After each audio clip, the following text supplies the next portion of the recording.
Hey, Jimmy, when you're ready. Okay, we're ready. All right. Just like that. Good evening, ladies and gentlemen. The date is April 18th, 2022. Time is now 7 o'clock p.m. Before we begin the Monday night City Council meeting, we have two public hearings on previous pending legislation. One is a charter resolution, and the other one is an ordinance. So we will start with a public hearing on Charter Resolution number 291 concerning annexation of 1535 Pulaski Highway. This is a resolution by the Mayor and City Council of Havre de Grace, Maryland, adopted pursuant to the authority of Maryland Constitution, Article 11E, of the provisions of the Annotated Code of Maryland, Local Government, Article Subtitle 3, Amendment or Repeal of Charter, and Subtitle 4. Annexation authorized in a legislative body of a municipality to annex property, extending the boundaries of the municipality by resolution to amend the city charter, specifically Appendix A of the Havre de Grace Charter by adding subsection A37, the first 2022 addition to the city boundaries, along with a legal description of the acres of land which will enlarge the boundaries of the city of Havre de Grace to include the lands of Miles Lamson, located northwest of Pulaski Highway, and the CSX rail line at 1535 Pulaski Highway, and consisting of 22.693 acres more or less. This is public hearing for Charter Resolution 291. Is anyone in the audience here this evening to speak on this charter resolution? Okay. Any comments from the council members on this?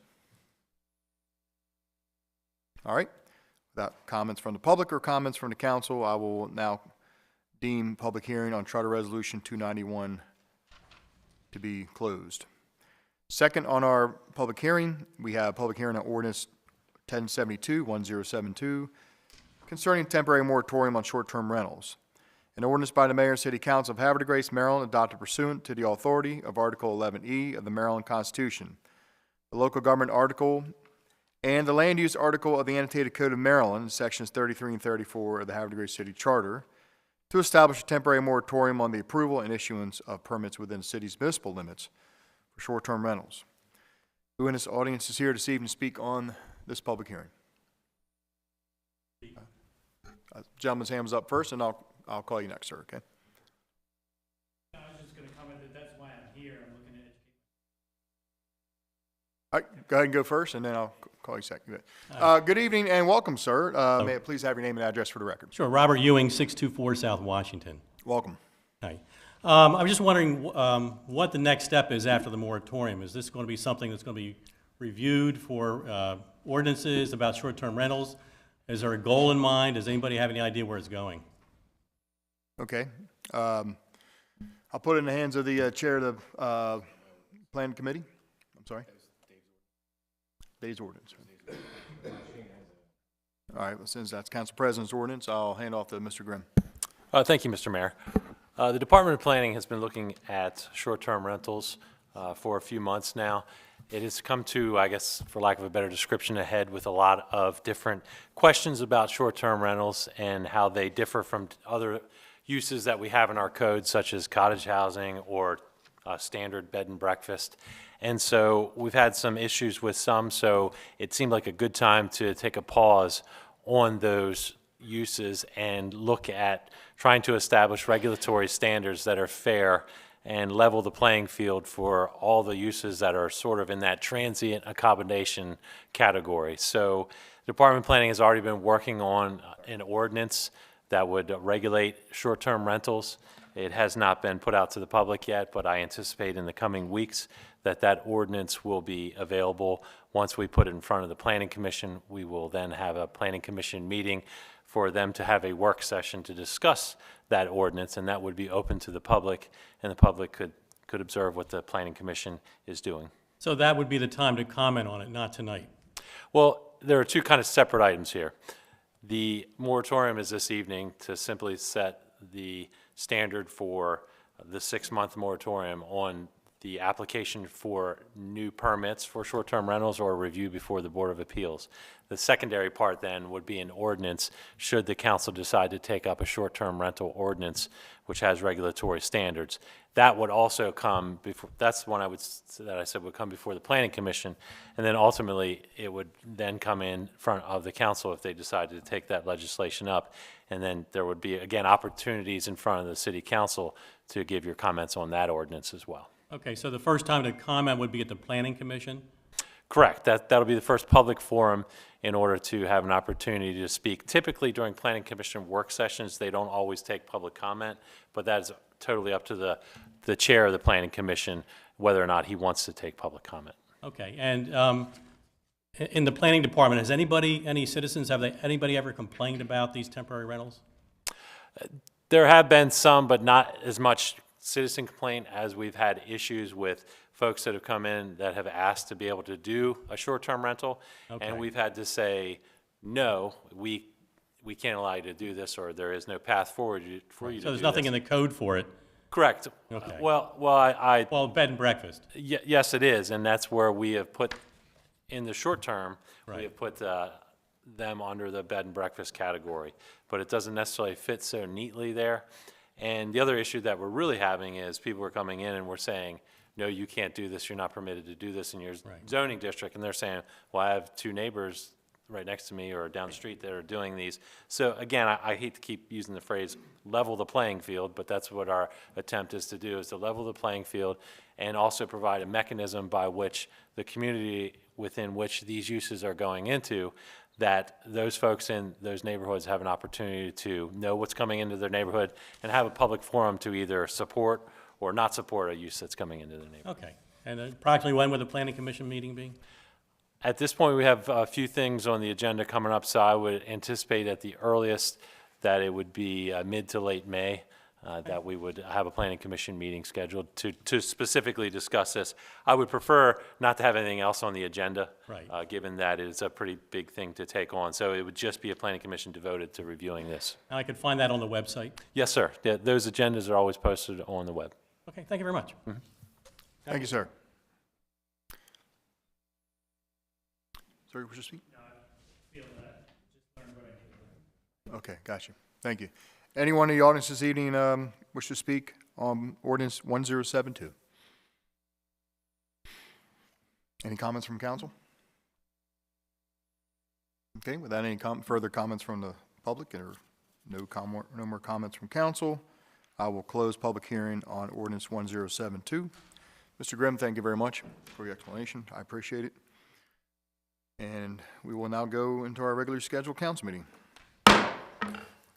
Good evening, everybody. We call order a meeting of Havre Grace Mayor and City Council. The date, April 18th, 2022. Time is 7:10 p.m. Second here. I'll call the roll. Council President Glenn is not able to join us this evening. Councilmember Robertson? Here. Councilmember Zinner? Here. Councilmember Boyer? Here. Councilmember Ringsacker? Here. Councilmember Martin? Here. Thank you very much. Could I kindly ask everybody to join me for Pledge Allegiance in the opening prayer?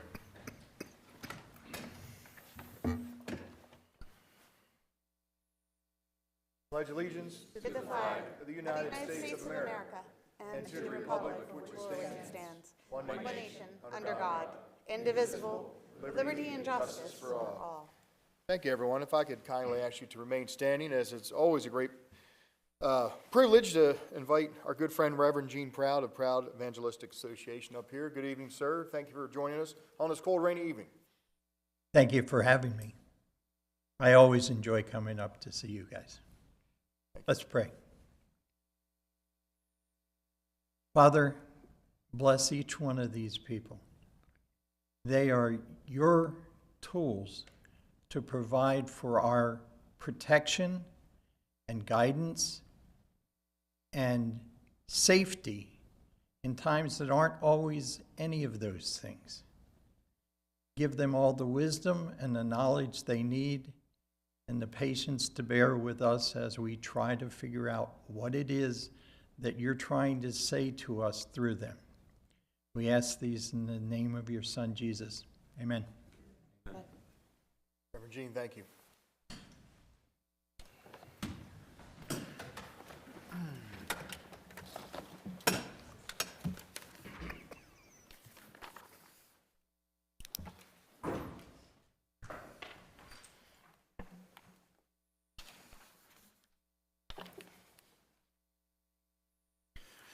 We're going to go to item number 5, approval of the minutes. This is the City Council meeting minutes of April 4, 2022. Council, do I have a motion to approve? So move. Second. I have a motion by Councilmember Zinner, seconded by Councilmember Ringsager. Questions or comments on the minutes? All those in favor say aye. Aye. All opposed say nay. April 4th, 2022 council meeting minutes are approved, 5-0 in the affirmative. We're going to go to item 6, comments from citizens. This is the part of tonight's meeting where if you have something you wish to speak about that's on tonight's agenda, or if you're here because you have any other matter of city business you would like to address with the council, now's the time to speak. Normally what we do, we allow people to fill out forms sometimes online ahead of time and submit. I will call upon citizens who submitted a form, and when I'm done the forms, I will call on anyone at large who wishes to speak to the council. So first, I'd like to call Mr. John Clisavage.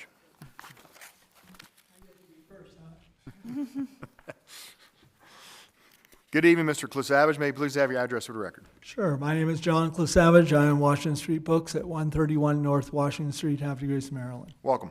Evening, Mayor, Council. The reason I'm here tonight is my concern over some of the redevelopment plans that have been proposed at the virtual meetings. I'm going to read a lot of this only because it makes it easier and keeps it clear. Essentially, if we look at the downtown area that's been proposed, they look wonderful, the new plans. But when we look at the whole picture, we have to answer some of the important questions.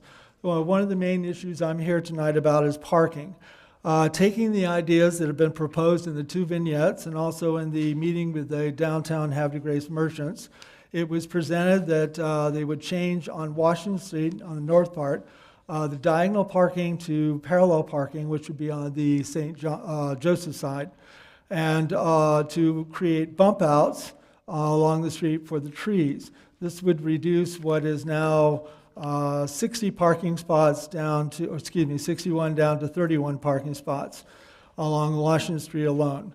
This doesn't count the loss of parking along Pennington, and it should be noted that when you start to look at this, to give it a kind of perspective, there are 39 individual businesses on Washington Street, and of those 39 buildings, there are 21 of those that actually have apartments above them. We also have 9 restaurants and bars within those 2 blocks. Some of the main buildings and offices that are included in that are the Maryland House. I think there are 13 apartments above that. Joe Retro's building, I believe there are 14 apartments above that. You have the Mason building, which has offices and meeting floors. You have the Havre de Grace Corporate Center, which has offices. Not to mention, of course, as the restaurants, you have various services, hair salons, barbershops, art galleries, and Gull's Bakery. This leaves you with that 31 parking spaces. You'd have less than 1 parking space per person. To put that in perspective for us, last year we had 27,000 people through our doors. On an average of 300 days that we were open, that would make 90 people per day with less than 1 parking space available to my store. So you can see the importance as the parking diminishes, how crazy it gets. And what we've been hearing from our customers, not even knowing about this plan, is if they drive down Washington Street and they don't see a parking space, they keep on going. So we have a customer base that has been through COVID. They're looking to get in, get out, find parking available, and make it easy.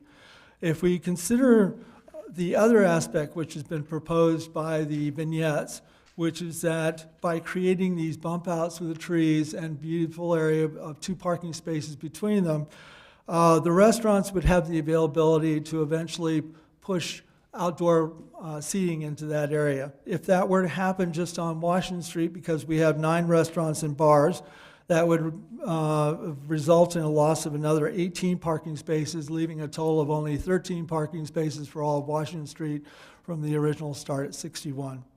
Now, to take that a little further, the 2 blocks between Union Avenue and St. John Street, just those 2 blocks, if you change them the way they've been proposed, which is to remove all parking on the one side closest to the visitor center, and to change the parking from diagonal parking to parallel parking on the opposite side, you would lose an additional 33 parking spaces. So within those 4 blocks, 2 blocks of Washington Street, 2 blocks of Pennington, you'd lose a grand total of 63 parking spaces. This would affect the following: the firehouse, the opera house, the visitor center, the wine bar, the dentist's office, the Maryland House, and the apartments above Joe Retro, and also Vincente's Decoys. So just in those 4 blocks, the way the plans have been presented at this point, you're losing 63 parking spaces. This does not include the parking that would be lost, continuing the idea that's been proposed, which is to create a plaza effect up Pennington Avenue to the sports field and widening the street there by removing the parking on the one side. You'd be losing all the parking in front of the library. You'd be also affecting the private owners. I believe the address is 555 and 552 that actually have parking in front of their house that would be removed.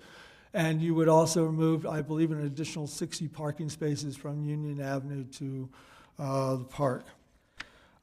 This would also change the parking in front of St. John's Commons if you change it to parallel, which was proposed in the original idea, and that would make it even harder for them to take care of their tenants. 2 things that have come up in discussions. Part of us trying to solve or come up with ideas to make this work was to look at other parking possibilities.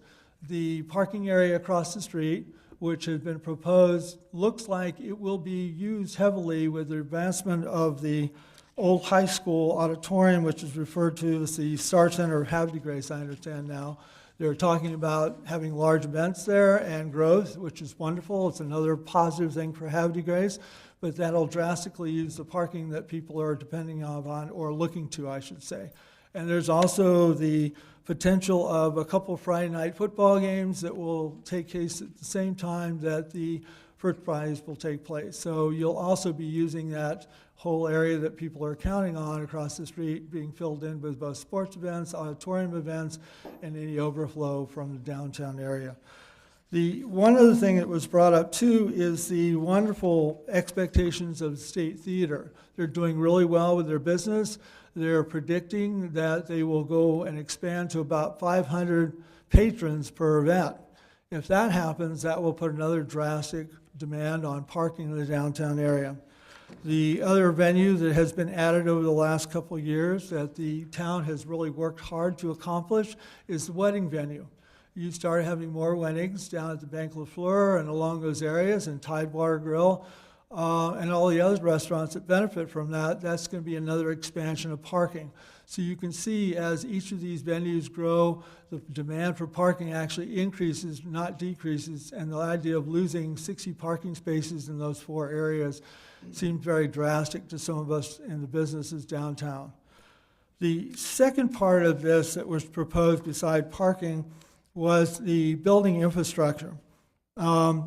One of the things that they've talked about is trying to make the downtown area curbless. And to accomplish that goal, they would cut away the sidewalk from the curb all the way to the building. This is a great concern to some of us who were here 20 years ago, because when they created the original streetscape, we only cut away 2 feet, and that was roughly 6 feet away from each of the buildings. In the process of doing that, the natural cutting and vibration that takes place from removing the concrete actually vibrates the buildings. And most of the buildings on Washington Street, for instance, are at least 100 years old. Some of them are 200 years old.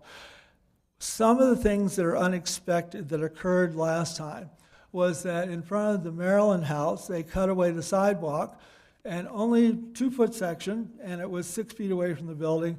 And in the middle of the night, we walked down the street all excited to see how beautiful this was changing, and there was light coming up from underneath the concrete.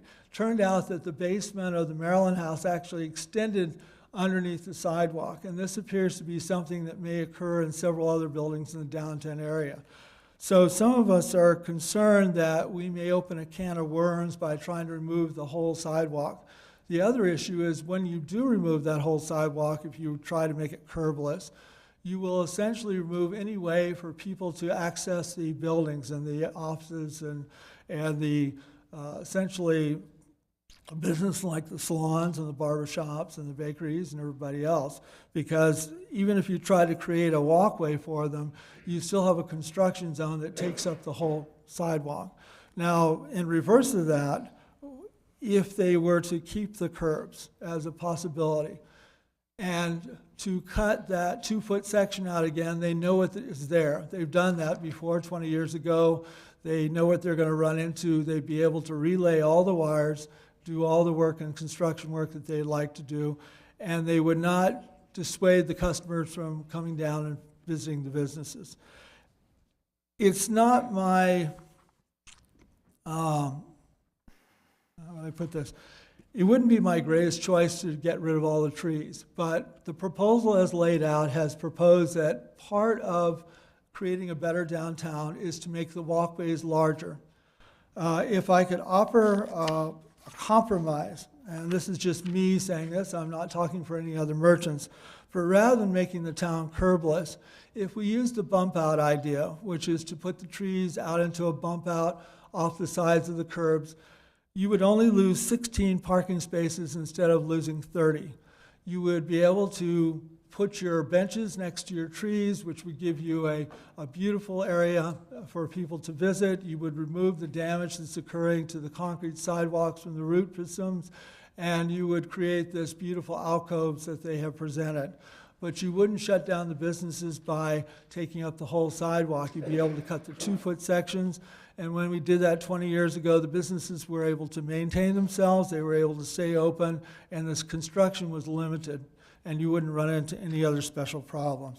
So I'm asking that, if anything, you consider the amount of loss that we may take from removing these parking spaces, that you may consider getting rid of the curbless idea and keeping the curbs, and being able to still make it beautiful, because you will, I measured it today, you'll have 9 foot of walkway on both sides doing that, which is a considerable amount. The tree is the one thing that tends to cut it down. I will say that I hate to think of the idea of cutting down 16 beautiful trees, because it'll take roughly 5 years for them to grow back and replant. But if you're looking for a compromise that will help everybody, that's what I'm presenting. Thank you for your time. Thank you very much, Mr. Klosavage. Okay, next form I have filled out, I'd like to call forward Aaron Weber.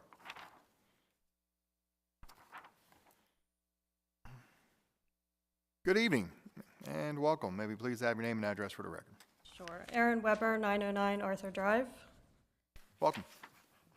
Good evening, Mayor Martin and council members. My name is Aaron Weber, and I'm the race coordinator for the Havre High School Music Boosters 5K. The City Council approved our special event application at the last meeting on April 4th. The course that's used for the 5K is certified, and that means that it's been accurately measured and recognized by USA Track and Field. Only performances on certified courses can be used to record records or for runners to be nationally ranked. The Havre Grace course is used by our organization as well as others like the Susquehanna Running Festival and other organizations throughout the year. You all know that there are many other 5K races that were held before the pandemic and will likely come back. The special event application for the farmers market is on the agenda for approval tonight. Part of that application is the closure of the 100 block of St. John Street and the entrance to Hutchins Park every Saturday morning from May 7th to December 17th from 7:30 a.m. to 1 o'clock p.m. The 100 block of St. John Street is part of the 5K course, obviously impacting our event. We were asked to look into certifying a new course, which we did, and any other route would require a significant increase in police and volunteer support because of the number of cross streets. Certifying a course can cost up to $500 and requires a large amount of time, which we do not have before our event on May 14th. I sent an email to all of you on March 27th when this issue came to light. Several of you assured me that the solution would be found and we would not need to make alternate arrangements. In addition to my concerns as a race coordinator, I have concerns as a citizen of Havre de Grace. I know that St. John Street is shut down occasionally for events in town and is often shut down for large events like the 4th of July parade. However, closing St. John Street for half of the day every Saturday from May to mid-December will impact more than just organizations trying to hold a 5K.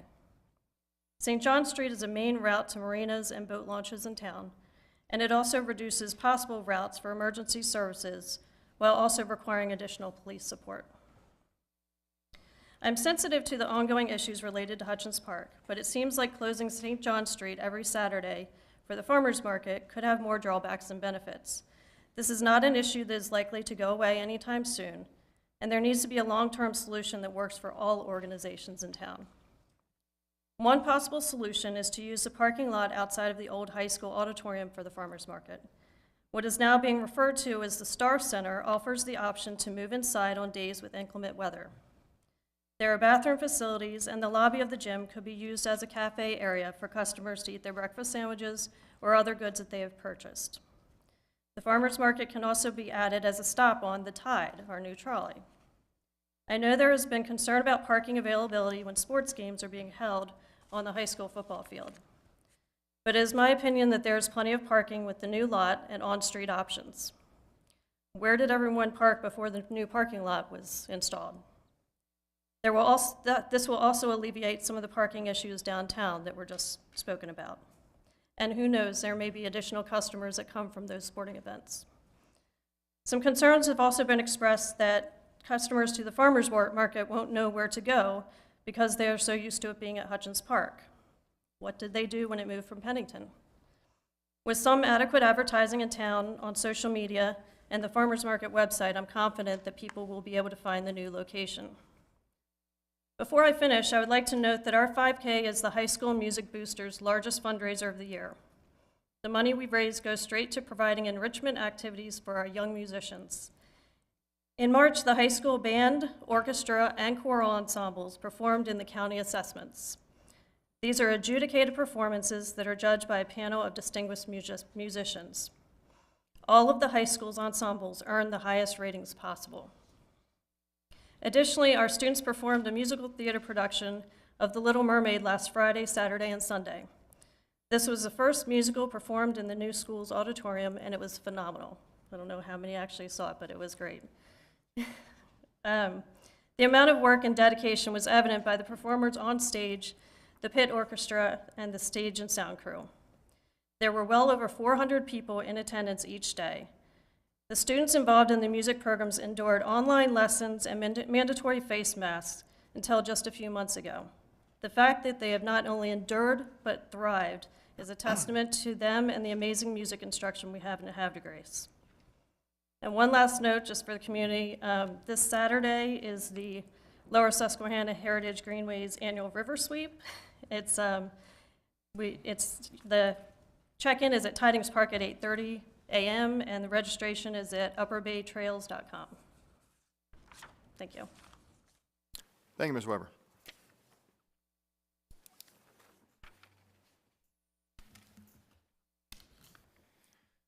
I'd like to call forward Mr. Robert Green.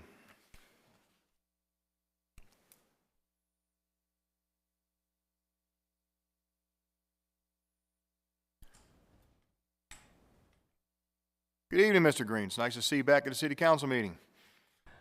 Welcome. Thank you very much. Maybe please have your name and address for the record. Robert Green, 505 Congress Avenue. And I'm coming here tonight to ask that you illuminate the flag at the fire department every night. Every morning I get up, I look over there, it's just thrilling to see it. Which fire department? On the, yes, Union Avenue. That's like we have more than one, don't we? That's how I start my mornings every day. Look over there to see the flag. It's thrilling to do that, and I can't do that at night. I know it's up there, but I would like to have it illuminated all the time at night.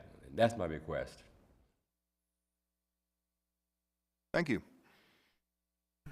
Thank you very much, Mr. Green.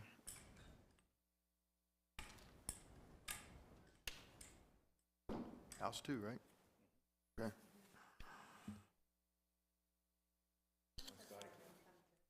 What's that?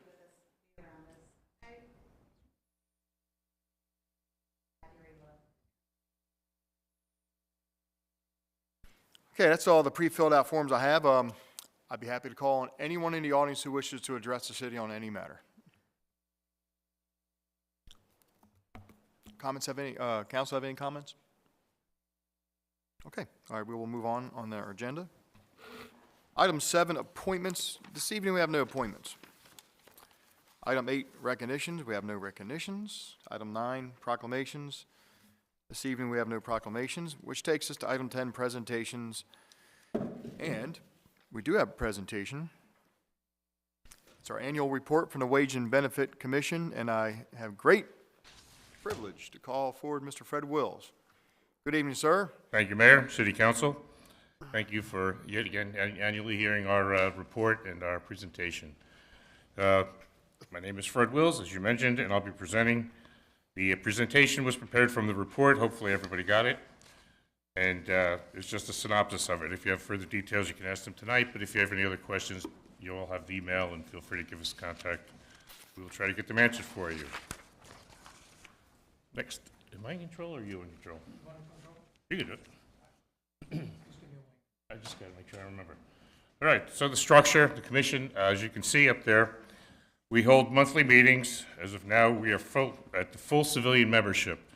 Thank you, Mayor, for selecting Cedric Dunham to join the commission. That brings us back up to 4. Makes it a little easier to have quorums once in a while. The next. Just to summarize real quick, the commission goal is to provide realistic alternatives for employee benefits compensations. I consider the recruitment, retention, and of course, affordability. So that's that balancing act we all do at home with our checkbooks versus our income. It's the same idea where we're trying to help you with ideas and ways to maintain and get this, get the city in balance, not losing people, and also making sure everybody's happy where they work while being able to afford it, especially in the out years, pensions and so forth. We're also guided by the City Ordinance number 992, which was dated 3 July 2017. That's the rules we've been working under for a few years now. One of the things we will consider is we want to look at those 5 elements again. We did it, if you remember, we're under one set of elements for 2 years rather, recycled as the group understood its focus better. I think we're at a point where we need to do that again. But we're not going to, we want to formalize how we want to change it. Or if you want input, we could do that. But that'll be one of our recommendations coming in. Next, please. Okay, the first element from 992, strategic direction with regard to OPEB. This is the direction that we continued from last year. We're going to continue to monitor and watch what is going on. George, I know you usually help us with this situation. Is there any expectations on changes? So we're just, this is the same thing we told you guys last year. So if there's any questions, we'll work on them, but if not, we'll move on. B, exploration of alternative benefits for employees for those benefits currently in place. We spent the majority of our time in this sub-element primarily working initially with the police department, trying to work on concerns that PD, the chief had and throughout the police force.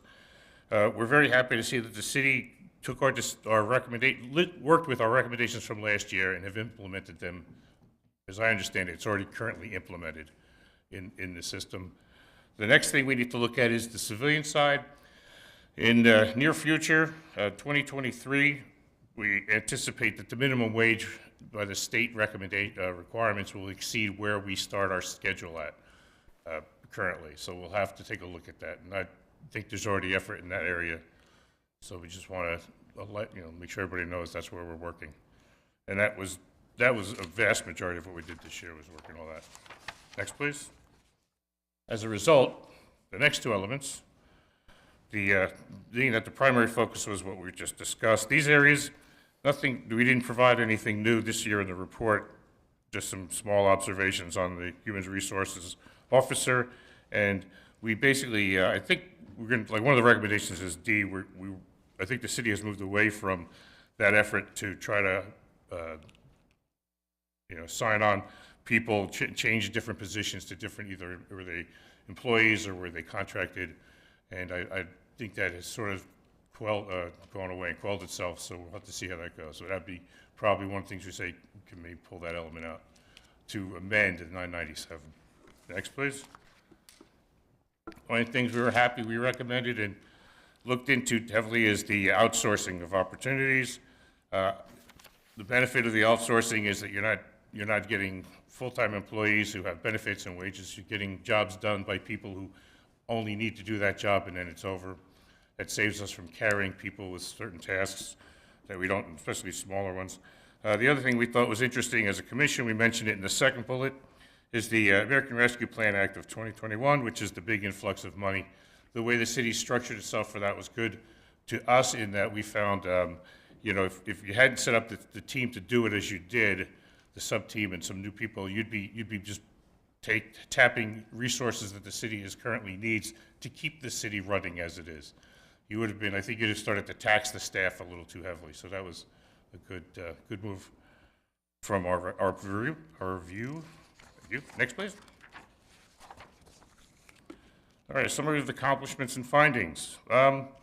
Primary focus again was the police officers. We did want to point out that the HR department has taken, number two, the HR department has taken on a very interesting and esoteric sort of approach of trying to, the potential employees look for motivation as opposed to just skill sets and looking for people, because it's a very hard market. We're having a lot of trouble finding people when slots are open, but when they find them, we try to keep them. You don't want to just have somebody come in to fill it and then roll out. It's a forward-looking approach that we feel is the HR should be recognized. They're doing a good job with that. Any other questions? If not, go to the next one, number 3. Again, we pointed out this was the last COLA that was presented provided to the employees was in 2017. As we said, the impacts of COVID-19 the inflation was not a big issue for a few years. Obviously, if anybody reads a paper today, they know that we're going to be facing a very serious inflation issue this year. So we're keeping track of it. As we mentioned, last year we saw a slight bump and we said we got to monitor this and start to plan for it. We understand the mayor's budget this year is planning for it. So that's a good sign. We appreciate it. Next. So recommendations. This first recommendation looks at long-range staffing plans and so forth. This is a continuing, we put this in kind of annually just so the focus stays on the quality of the hiring as opposed to just getting things filled. Don't let your metric be we don't have too many people unemployed. Look at your turnover. It's kind of a way to look at it. Next chart, please. Okay, our next steps, which is what we kind of say, on top of 997, our next steps are other tasks that we've seen during the year that we'll pick up in addition to the 997 required elements to answer out on. We're going to increase the efforts to support the PD and work with the civilian challenges. Continue to evaluate the pension program for long-term stability. The inflation situation has a big impact on that. We want to definitely keep an eye out. We want to evaluate the civilian pay scale. As you mentioned, we're starting to look at that to make sure that we don't bump into something and we've actually planned for it. If we want to have a state change the law and some sort of a situation come out where the minimum hourly wage immediately takes our schedule and scraps it, we'd be able to be ahead of that and have it in place. And I think that's it. Yep, there it is. Okay. I was going to say good luck to Dave, but unfortunately he's not here tonight. I wish him well as he... You'll have 2 more opportunities. Okay. Okay. I'm here tonight. Mr. Willis, thank you so much for presenting the annual report from the Wage and Benefit Commission. Council, are there any questions for Mr. Willis? No questions, just comments. No questions or comments? No questions, just comments. No questions, just comments. Go ahead. Fred, thank you so much for presenting this. I've said it before that both Chris and Fred and George are really the backbone of the Wage and Benefits Commission. We couldn't do what we do without your guys and your insight and your institutional knowledge you have. And I'd especially like to thank the chief for always being there and helping us understand the needs of the police department. And I also want to thank Councilwoman Zinner for her incredible support with the commission as well. And thank you so much for the report. Okay, any other questions? Thank you very much. Appreciate your attention. Comment. I too would like to thank you, Fred, for all that you've done, and I know the various mutations of levels and percentages of increases and trying to match those things up was not an easy task, and especially for the police department, because there seemed to be areas where individuals didn't know why someone got a certain percentage increase while somebody else got a different percentage increase. So standardizing all of that has been a big help, and I think the staff, the police department, probably recognizes that and appreciates your efforts. So thank you again. Thank you. Have a nice evening. Thank you. Fred, thank you very much.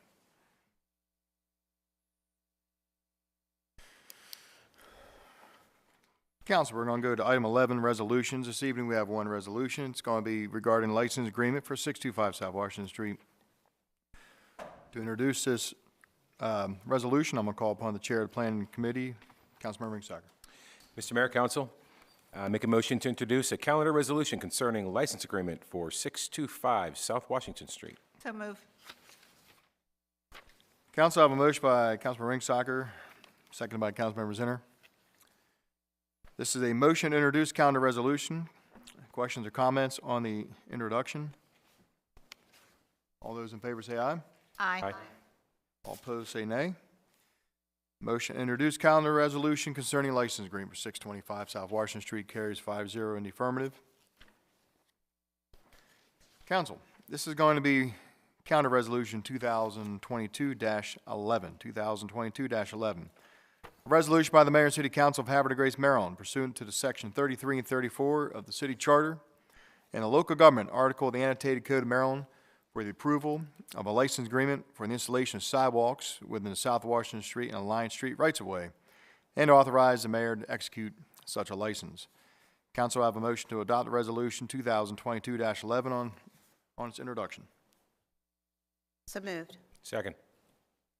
Motion by Councilmember Boyer, seconded by Councilmember Ringsager. Questions or comments? Councilmember Ringsager. Mr. Mayor, Council, this is a license agreement for sidewalks to be built against the building on either side of the garage. You can't drive down Washington and not notice the amazing changes that are happening to the once former dwelling. I wouldn't even call it the same place anymore. It's absolutely stunning what they've done with the footprint of the house and the design. But they're asking for sidewalks to be on either side of the garage. The drawings are included in the packet with, I believe, one small error on there with the location. Contains standard language as other license agreements and includes a $50 fee to extend 5 years from December 31st expiration date, 5 years from now. Thank you, Councilmember Ringsager. Any other questions or comments? Councilmember Boyer? I just want to say that this is right down the street from where I live, and they have done an incredible job at renovating this beautiful house that was neglected for a very, very long time. And we all know the multiple stories about this house. So it's really exciting to see that it's coming alive again and that we're going to have a family that not only is excited to be part of our downtown community, but loves and wants to take care of it in the neighborhood and bring it up to the majesty that it is due. And the sidewalk will be a great addition to the community. Thank you, Councilmember Boyer. Any other questions or comments? Council, with the roll call vote. Counter Resolution 2022-11. Councilmember Zinner. Yes. Councilmember Martin. Yes. Councilmember Boyer. Yes. Councilmember Ringsager. Yes. Councilmember Robertson. Yes. By roll call vote of 5-0 in the affirmative, City Council Calendar Resolution 2022-11 is approved by council. Thank you. Are you the owners of 625? Oh, nice to meet you. Thank you for investing in our city. We appreciate it. Looks wonderful. Thank you. I'm Thank very you very much, jealous. council, for your vote. A lot of people. I love the size of their garage. Thank you. Okay, council, we're going to go item 12, ordinances. Long range and short range. We got 4 of them tonight. Ready, Jim? Yeah, everybody else can go to sleep. Nope. Everyone but one other person. You just need one other person to stay All right, awake one with other you. person. Okay, all right. All right, item 12, ordinances. Item A, ordinance 1068, 1068 as amended concerning amendment of chapter 151 regarding temporary signs. I'll hand this off to the chair of the planning committee, Councilmember Ringsacher. Mr. Mayor, Council, once again, I make a motion to introduce ordinance 1068 as amended concerning amending chapter 151 regarding temporary signs for second reading and adoption. So move. Okay, I have a motion by Councilmember Ringsacher, seconded by Councilmember Zinner. This is a motion to introduce ordinance 1068, again on second reading. Questions or comments on this introduction? All those in favor say aye. Aye. All opposed say nay. Motion to introduce ordinance 1068 on second reading carries 5-0 in the affirmative. Council, 1068 is an ordinance of the Mayor and City Council of the City of Havre Grace adopted pursuant to the authority of Article 11E of the Maryland Constitution, a local government article of the Annotated Code of Maryland, and Sections 33 and 34 of the Havre Grace City Charter for the purpose of amending City Code Chapter 151 regarding temporary signs. Do I have a motion to adopt ordinance 1068 on second reading? So moved. Second. Motion by Councilmember Robertson, seconded by Councilmember Ringsacher. Any questions or comments? Councilmember Ringsacher. After this was introduced the first time, we decided, after a long discussion, to hold a work session on it. And included in the packet is several of my proposed amendments from the comments, as well as some reworking by the city attorney, who's reviewed everything for legal sufficiency. And do I need to read all that? It was included in the packet and it's online. It's rather extensive. You're talking about the page that's in red here? Yeah. We got B and C, right? Everything on here is all amendments, everything in red. Council, would you like Councilmember Ringsacher to read us into the record, or you guys good? You have the amendment? Okay, go ahead. They have the amendments. Go ahead. They have the amendments, okay. We did make some changes with the recommendation of the city attorney, and certain things were removed. For instance, needing to submit the plans in writing and provide a map, that was removed. A couple things were cleaned up. There was discussion about the area between the sidewalk and the street, and what do we call that? I always called it like boulevard when I was a kid. That's what I knew it as. After a lot of research, I actually found out that's called a parkway strip. So we did limit the ability to place a sign in the parkway strip, because it does limit view of vehicles and for pedestrians, issues like that. So, and we asked that if there's no parkway strip, that it be placed and this actually says right here, there's one correction I need to do. It says the temporary sign shall be placed no less than 15 feet from the curb, should be no more than. So on the new amendment B, I need to change, with a friendly amendment, no more than 15 feet, no less. No less than. You're right. No, It's you're less. right, you're right. It is less. It's less. It's less. Sorry, I'm getting confused. Confusing myself. Just saved you an amendment. Thank you. Yes, stay the amendment. Thank you. But everything else is just basically cleaning it up with previous recommendations from council with a few other small changes. So that's my comment, sir. Okay, so those amendments, you have a motion for them? I make a motion to accept the amendments as presented in the packet. And I guess let's make a motion. Okay, I have hold on 1 second here. A motion by Councilman Ringsacher, seconded by Councilman Martin. These are the amendments in the packet. on the agenda that council has. Questions or comments on the amendments?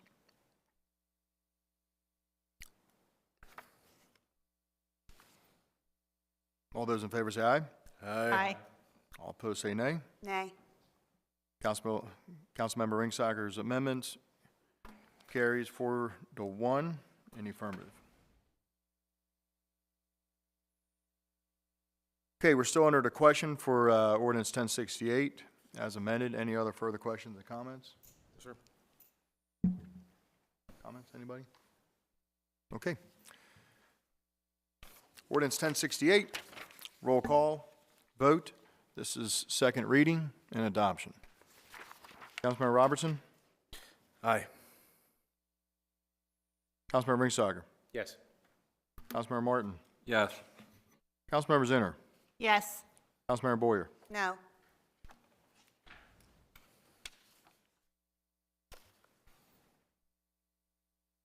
Council by a roll call vote of 4-1 in the affirmative. Ordinance 1068 is adopted and approved by council on second reading, as amended. Item B, ordinance concerning amending Chapter 35 regarding burning outdoors. This is going to be a first reading on this ordinance, and we're going to hand this off to the chair of the Planning Committee, Councilmember Ringsager. Mr. Mayor, Council, this is something I've been working on for quite a while. I make a motion to introduce an ordinance concerning amending Chapter 35 regarding burning outdoors for first reading. Second.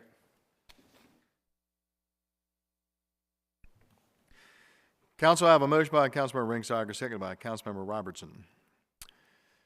This is a motion to introduce an ordinance. Questions or comments on the introduction of this ordinance? All those in favor say aye. Aye. All opposed say nay. Motion to introduce an ordinance concerning burning outdoors. Carries 5-0 in the affirmative. Council, since this ordinance has been approved on introduction, it will now be known as 1073. An ordinance of the Mayor and City Council of the City of Havre, adopted pursuant to the authority of the Article 11E of the Maryland Constitution, the Local Government Article of the Annotated Code of Maryland, and Sections 33 and 34 of the Havre City Charter for the purpose of amending City Code Chapter 35 regarding burning outdoors. Ordinance 1073. Council to have a motion to adopt on first reading. So moved. Second. Motion by Councilmember Robertson and seconded by Councilmember Ringsager. Questions or comments? Councilmember Robertson? I just want to say thank you to Jimmy, for getting this out there and getting it ahead to us ahead of time. So I know it's been something that, you've wanted to work on for a while, man, and I can appreciate that. So thank you. Thank you. Thank you, Councilmember Robertson. Councilmember Ringsager. All right. So, show of hands, how many people here have had a campfire at their house? Right? That's illegal in the city of Havre. And I fully believe, my political theory is that the government which governs least governs best. I don't want to change anything. I just want to make it so we remove the misdemeanor portion of having an outdoor fire. Now, one of the issues with this ordinance is we can't legislate common sense. But what we do is we put a few things in there that we expect. 15 feet from the dwelling and any combustible material. Has to be under control, and the police department can order it, if it becomes a nuisance, can order it to be extinguished. We still, the question came up about, what about propane, and what about grills, what about, solo stoves, the new solo stoves on the deck? Well, unfortunately, for that, the actual state fire code actually suggests highly not to have that on the deck anyways. So I don't think that's a line that we want to cross. I'm not saying don't go do it, that's on you, but we want to make it legal again to have, like Halloween rolls around, you have a little fire pit on your driveway with the kids coming by. You have marshmallows with the kids out back on a nice warm summer night, stuff like that, things we all do. I want to remove the misdemeanor portion of it from, a common practice. So with that, Mr. Mayor, thank you. Thank you very much, Councilmember Ringsager. Any further questions or comments? Okay, this is going to be Ordinance 1073. This is going to be first reading. Now, we'll do a roll call vote on the first reading of this ordinance. Councilmember Martin? Yes. Councilmember Boyer? Yes. Councilmember Robertson. Yes. Councilmember Zinner. Yes. Councilmember Ringsager. Yes. By roll call vote of 5-0 in the affirmative, City Council Ordinance 1073 is adopted by council on first reading. And we will have the, May 2nd before the next council let me meeting. ask you, May 2nd. Thank you very much. We will have the public hearing at the next council meeting, May 2nd, at 7 o'clock p.m., preceding the council meeting. Thank you.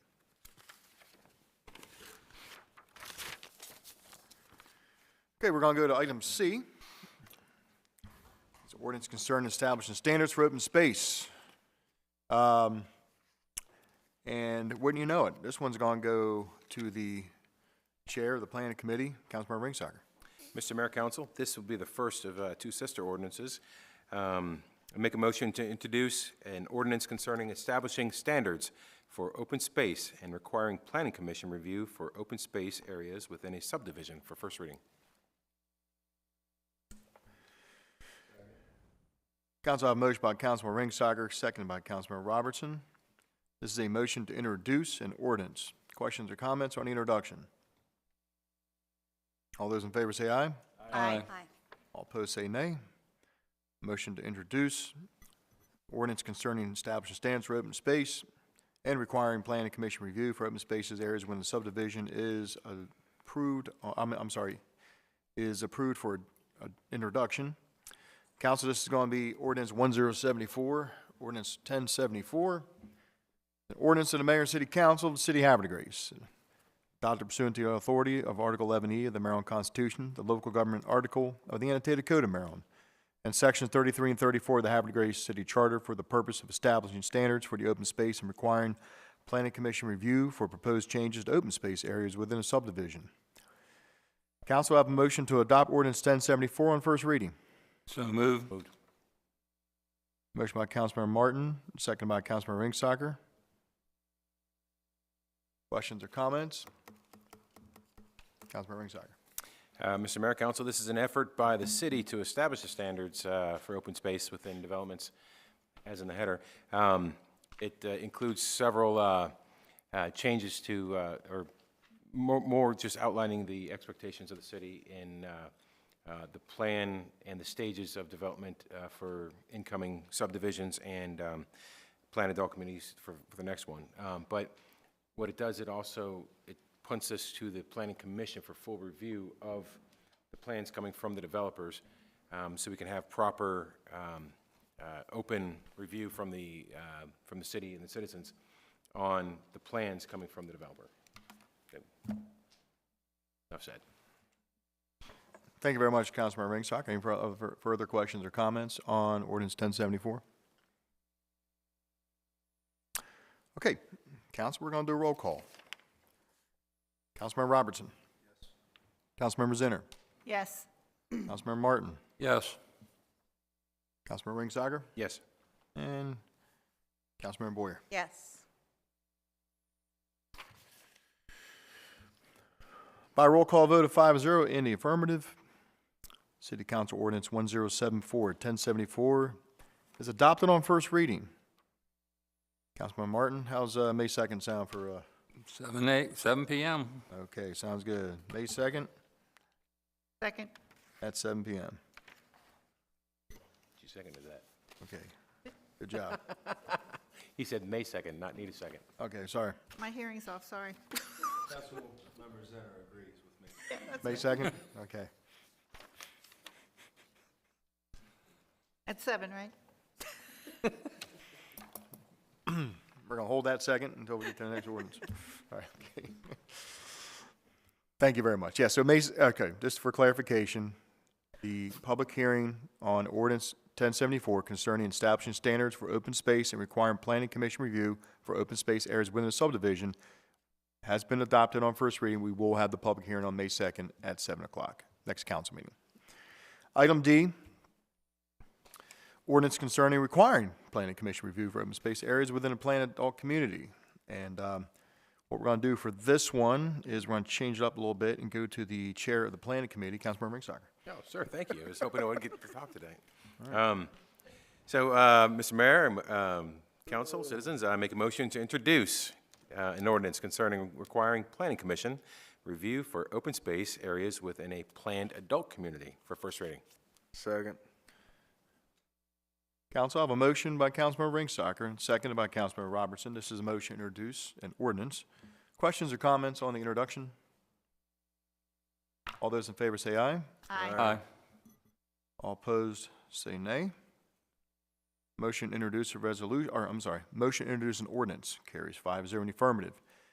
Council, with the approval of the introduction, this will now be known as Ordinance 1075, an ordinance of the Mayor and City Council of the City of Havre de Grace, adopted pursuant to the authority of Article 11E of the Maryland Constitution, the local government article of the annotated Code of Maryland, and Sections 33 and 34 of the Havre de Grace City Charter, for the purpose of requiring planning commission review for proposed changes to open space areas within a planned adult community.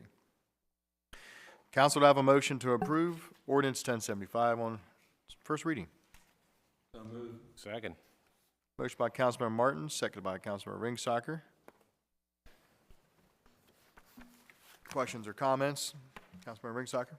Mr. Mayor, council, as with the previous ordinance, this is an effort to require developers to come to the planning commission so we can have full review of their plans for open space, and it will be open to the public for review as well. Thank you very much, Councilmember Ringsacher. Any other further questions or comments? Okay, council, we're going to do a roll call vote on this. Councilmember Robertson? Yes. Councilmember Zinner? Yes. Councilmember Martin? Yes. Councilmember Ringsacher? Yes. Councilmember Boyer? Yes.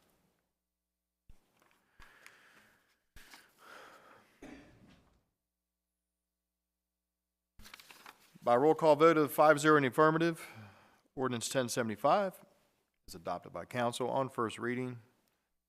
And Councilmember Martin, May 2nd? Yes, sir. We will have a public hearing on May 2nd at 7 o'clock p.m. at the next council meeting. Thank you very much, council. That concludes the ordinances this evening. We're going to go to 13, old business. This evening, we have no old business to conduct. Item 14, new business. We have a few budget amendments and a special event. So I'm going to hand the budget amendments to the chair of the Budget and Finance Committee, and that's going to be Councilmember Robertson. Good evening, sir. Good evening, Mr. Mayor. Mr. Mayor, fellow council members, I move to approve Budget Amendment 2022-17. Second. Council, I have a motion by Councilmember Robertson, second by Councilmember Ringsacher. This is a motion to approve Budget Amendment 2022-17. Questions or comments? Councilmember Robertson. Thank you, Mr. Mayor. Ladies and gentlemen, this is a reimbursable amount for engineering that needs to be done for a developer, and it's just using those funds and stating that that'll be coming from the reimbursable amount that the developer will be billed. Thank you, Councilmember Robertson. Any other questions or comments? All those in favor say aye. Aye. All opposed say nay. Budget Amendment 2022-17 is approved 5-0 in the affirmative. Councilmember Robertson, mind throwing those account numbers at us real quick? Sure. In the from column, account number 09-1309-44-43. Engineering services reimbursement, $189,600. In the to column, account number 09-1232-6279. Engineering services, $189,600. Thank you very much, Councilmember Robertson. Mr. Doherty, everything good on that? Yes, sir, Mr. Mayor. Thank you very much, sir. Okay, thank you, council. We're going to go to item B, which is budget amendment concerning Marina dredging, and Councilmember Robertson. Thank you, Mr. Mayor. Mr. Mayor, fellow council members, I move to approve Budget Amendment 2022-18. Council, I have a motion by Councilmember Robertson. Do I have a second? Second. Second by Councilmember Martin. This is a motion to approve Budget Amendment 2022-18 concerning Marina Dredging Project. Questions or comments? Councilmember Robertson. Thank you, Mr. Mayor. Just for the folks at home's sake, this is for the dredging project. It's DNR funded. It's going to be a little more than what we had anticipated, but the DNR has agreed to pay that additional amount. So this is accepting that money and giving it a home. Thank you very much, Councilmember Robertson. Any other questions or comments? All those in favor say aye. Aye. Opposed, say nay. Budget Amendment 2022-18 is approved by council. Once again, Councilmember Robertson, would you give us the account numbers, please? Certainly. Account number 08-1809-48-63, DNR Grant Awards, $35,200. Account number 08-1839-6501, Marina Dredging, $35,200. Thank you, Councilmember Robertson. Mr. DeHorty, are the numbers correct? Yes, sir. Excellent. Thank you. And Councilmember Robertson, can I trouble you for one more budget amendment, item C? Certainly, Mr. Mayor, fellow council members, I move to table Budget Amendment 2022-19. Council, I have a table motion by Councilmember, what? Motion to table. No, you can just have it removed from the agenda. Yeah, I was going to say, do we have to Hasn't been introduce it introduced first before we table it? To table it. What's that? Don't you have to introduce it to table it? Yeah, we have to introduce it. We either remove it or we table it. We have to introduce it first, right? We can remove it. To table it, right? Yep, you have to read it. So at this point, we could either introduce it and then make a motion to table it, or you can make a motion to remove it from the agenda. Then, Mr. Mayor, I make a motion to remove Budget Amendment 2022-19 from tonight's agenda. Okay, council, I have a motion by Councilmember Robertson to remove item C, Budget Amendment 2029-18, which is improvements to the Star Center, from the agenda. Do I have a second? Second. Second by Councilmember Ringsager. All those in favor say aye. Aye. Aye. All opposed say nay. Budget Amendment 2022-19 has been removed from the agenda. Okay, item D, special events. Mr. Gamatoria. Thank you, Mr. Mayor and Council. This evening, we have one event application. It is for the Havre Grace Farmers Market, sponsored by the Community Projects of Havre Grace, Inc. It'll be from May 7th through December 17th each Saturday. Setup time is 7:30 a.m. The time of the market is 8:30 to noon.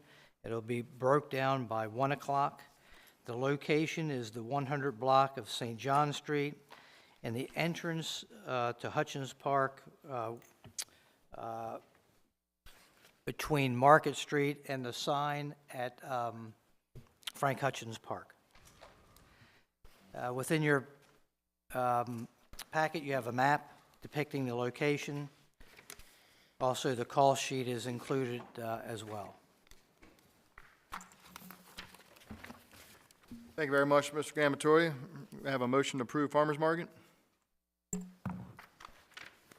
I have a question. Yeah, or do you want to go with the motion first? Let's go motion first so we can talk I about the move topic. that we introduce, Second? I move, Second. make the motion. Okay, we have a motion by Councilmember Boyer, second by Councilmember Martin. Questions or comments? Councilmember Martin? Steve, with the special events that we have concerning the using the lighthouse, have we tried to work with this and to see if there's a way that we could make a path through there to allow this running event so that there's not an adverse impact on that, making a lane through there or something for the runners? So on the event of where there is a race, and I did contact Ms. Weber, left a message, because she had some concerns through, that came through Ms. Brinkman.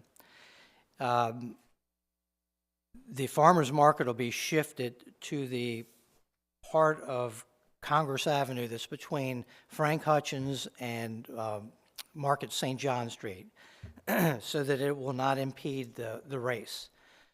So there's two different race dates that we have on the books right now that we can work around. And it's this particular race, which is the 14th, and I don't recall the Susquehanna River Running Festival is sometime in September. So it'll be shifted over. Now, in that shift, one of the things that we must be certain of, that we have a clear path to Hutchins Park down to where the tent is. That clear path will remain as traffic will traverse through the city-owned side of the parking lot at Get Fit, where there's an entrance and exit, and then you can traverse through from Market Street through Get Fit to Hutchins Park proper, so that the fishermen and anyone using the tent can come and go as they please. Councilman Robertson. Mr. Mayor, fellow council members, I think that a more prudent approach here would be to table this for now and defer it to the Parks and Harbor Committee for review and perhaps relocation. I don't think that this is going to serve the public and its interest in the best way for a myriad of reasons. So with that being said, I make a motion that we table this for review with Parks and Harbor.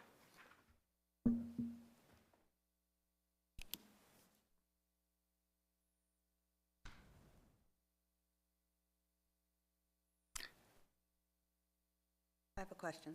Council, I have a motion to table by Councilman Robertson. Do I have a second? Second. Second by Councilmember Zinner. All those in favor say aye. Aye. Aye. All opposed say nay. Nay. We get a roll call on this. Councilmember Zinner, how say you on the table motion? Table, yes. Councilmember Robertson? Yes. Councilmember Martin? No. Councilmember Ringsager? No. Councilmember Boyer? This is to table, correct? The motion to table. No. Well, this is the So last meeting. motion to table fails, 3 votes against, 2 votes for. So we're back on the motion to approve the event. Councilmember Boyer had a motion. Councilmember Martin has a second. Councilmember Robertson, comment? Yeah, I understand from the crosstalk that that the farmers market is asking to start May 7th. However, this is the last council meeting in April, and this is the first time that we've gotten an opportunity as a body to meet on this. So I don't know that that's necessarily the concern that we should have as the most pressing is the timeline for them to start. I think the concern that should be most pressing is the use of city space, especially as it pertains to local folks and other events that we've already approved here. I think we're really trying to shoehorn something in a place that it doesn't necessarily fit. Thank you very much, Councilmember Robertson. Councilmember Zinner? Thank you, Mr. Mayor. My concern, too, is that the idea that we're doing it for such a long period of time, and if we could break some of this up in terms of where there's some conflicts or inconsistencies in terms of other uses. So in my mind, by approving this, then we've approved it for that whole calendar time, unless we get another group comes in and asks to have a change. Those are my thoughts. Councilmember Gibbons. Thank you, Mr. Mayor. Council, this application was received on the 3rd of January. And I think there was a discussion at one of the council meetings that we were holding it because we were trying to get the open air market and that whole, the location resolved down at Hutchins. So that's why we're at the 18th of April, time, Councilman Robertson. So we were waiting for the last ordinance to pass with the open air, and this is where we landed. So, Councilmember Martin, or Pardon. Councilmember Robertson? my assumption, but the open-air market, I thought, was establishing a place back in Hutchins Park where a similar type of market could exist, and that apparently is not the situation, and that's what I had assumed, and I thought that that's what we were discussing right here in this body. So perhaps my assumption was incorrect. No, sir. So the assumption was that we would be using the same space for an open-air market that we would be using for where the vendors could sell their wares. And there are some lease agreements that have to be signed that each of the individual farmers or vendors were not prepared to sign. So therefore, in years past, we've moved, for a variety of reasons, we've moved the farmers market temporarily up to St. John Street and closed that off in the same location that's proposed here. So if it's the council's pleasure not to support the St. John Street nor the top of Congress, we're really going to need to go back to the farmers very quickly, and they're going to have to come up with a new location, or we're going to have to provide them with a new location that's going to be suitable for everyone. They've already started their advertising and so forth, presuming that this would be, because they advertised last year for this year, so it's up to the council. Councilmember Robertson, thinking about something Councilmember Zinner said, because of all the things that took place, waiting for the open air ordinance to take place and all that stuff, perhaps you can amend the application, just make it a 2-month approval, and then we can revisit it. Perhaps we could keep it there, we can move it. I still don't know that satisfies, the needs that we've heard even tonight with other events that we've already approved. I also really do not agree with the mouth of Hutchins Park being closed for vendors. I think, that little throughway that's presented by the parking lot that exists next to Get Fit is going to become a large bottleneck area, and we're going to lose the ability for folks to park down in Hutchins Park like they had been previously. So, I think that this is ill-advised. Councilmember Zinner? Yes. I'm just wondering if there's a way we can create a contingency. So, for example, some of the things that have been suggested, the alternatives, like the new parking lot next to the auditorium, that is additional parking, but you still have the parking next to the auditorium that you always had. So we're not removing any parking, and I think Ms. Webb brought that up this evening. And I had thought about that before when we talked about the possibility of, last time Councilmember Robertson was concerned that, it would interfere with parking for sporting events, but we're not taking anything away. We haven't taken anything away. We've had an addition, so if there could be a way to write this, that we have a contingency plan, maybe know that the contingency plan would be that parking lot, and whenever there's a conflict or a need to have St. John Street open or another street open, that wouldn't be based on this plan, that we could go that way, and the vendors would know that in advance, that this is our contingency. If we need to go put in a contingency plan, this is where you'll set up.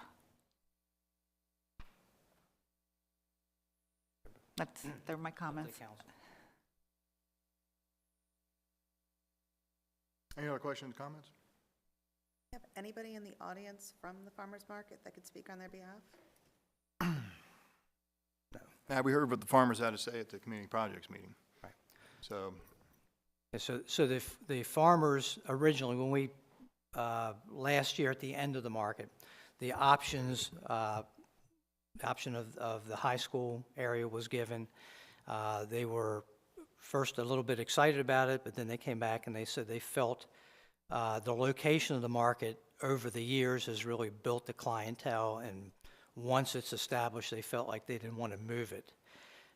When the Hutchins tent verdict came out, They continued to contact the city. We thought with this open air market that we could find some resolve. That didn't seem to get any traction. So in order to try to keep them as localized to the original spot from where they've been for a number of years, that's why this location was selected. We've actually used it before, sliding back and forth. I think we had a couple events at Hutchins Tent that conflicted with the farmers who technically were there first, but they moved and we moved them up into St. John Street. So it's council's pleasure where I guess we direct the farmers market and tell them where they're going to go. But at the end of the day, their preference was to stay as close to that Hutchins Park location because they felt like that synergy is what's kind of built the market. Mr. Mayor. Councilmember Ringsager. I make a motion to amend the application to just include May and June for them to come back later to for further approval. But this will allow us to test the waters to see how it works there, see the impact it has, and then possibly go back and move it to a different location. Council, I have a motion by Councilmember Ringsager. We're talking about. The motion is to make this application a 2-month application rather than the entire season. Do I have a second? Councilmember Martin, seconded. Okay, motion by Councilmember Ringsager, second by Councilman Martin to amend the application for the months of April and May instead of May through December. May through June. I'm sorry, did you say May to June or May? May and June, to the months of May and June. I'm sorry, my fault. It is April already, sorry. That's fine.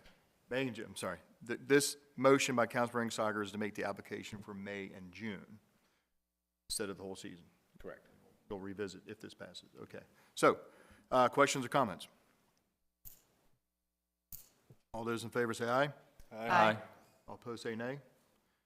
Councilmember Ringsager's motion to make the application for the months of May and June is approved. 5-0 in the affirmative. I want the original question. I have a question for the Chief of Staff. Go ahead. Steve, I'm sorry, Director of Administration. I'm sorry. I get mixed up. If I may, sir. So you'd said on the, Councilman Gamatoria, on the date of the 14th for the booster run, it will be we're moving it down to the portion of Congress. Correct. Not include the St. John, so it doesn't interfere with the race. Correct. The race will go unscathed. This bottom part down here is what we're talking about, right? The area of the map that is not on St. John Street. Okay, And- so and the I- area above will be clear for the run.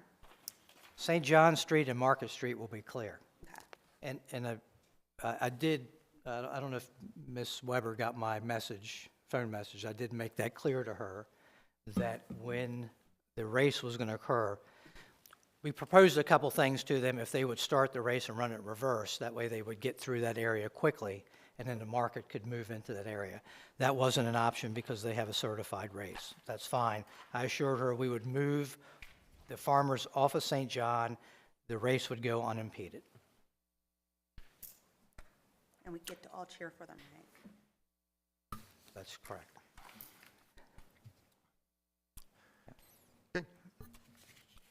Now, question, Councilmember Robertson. 2 questions.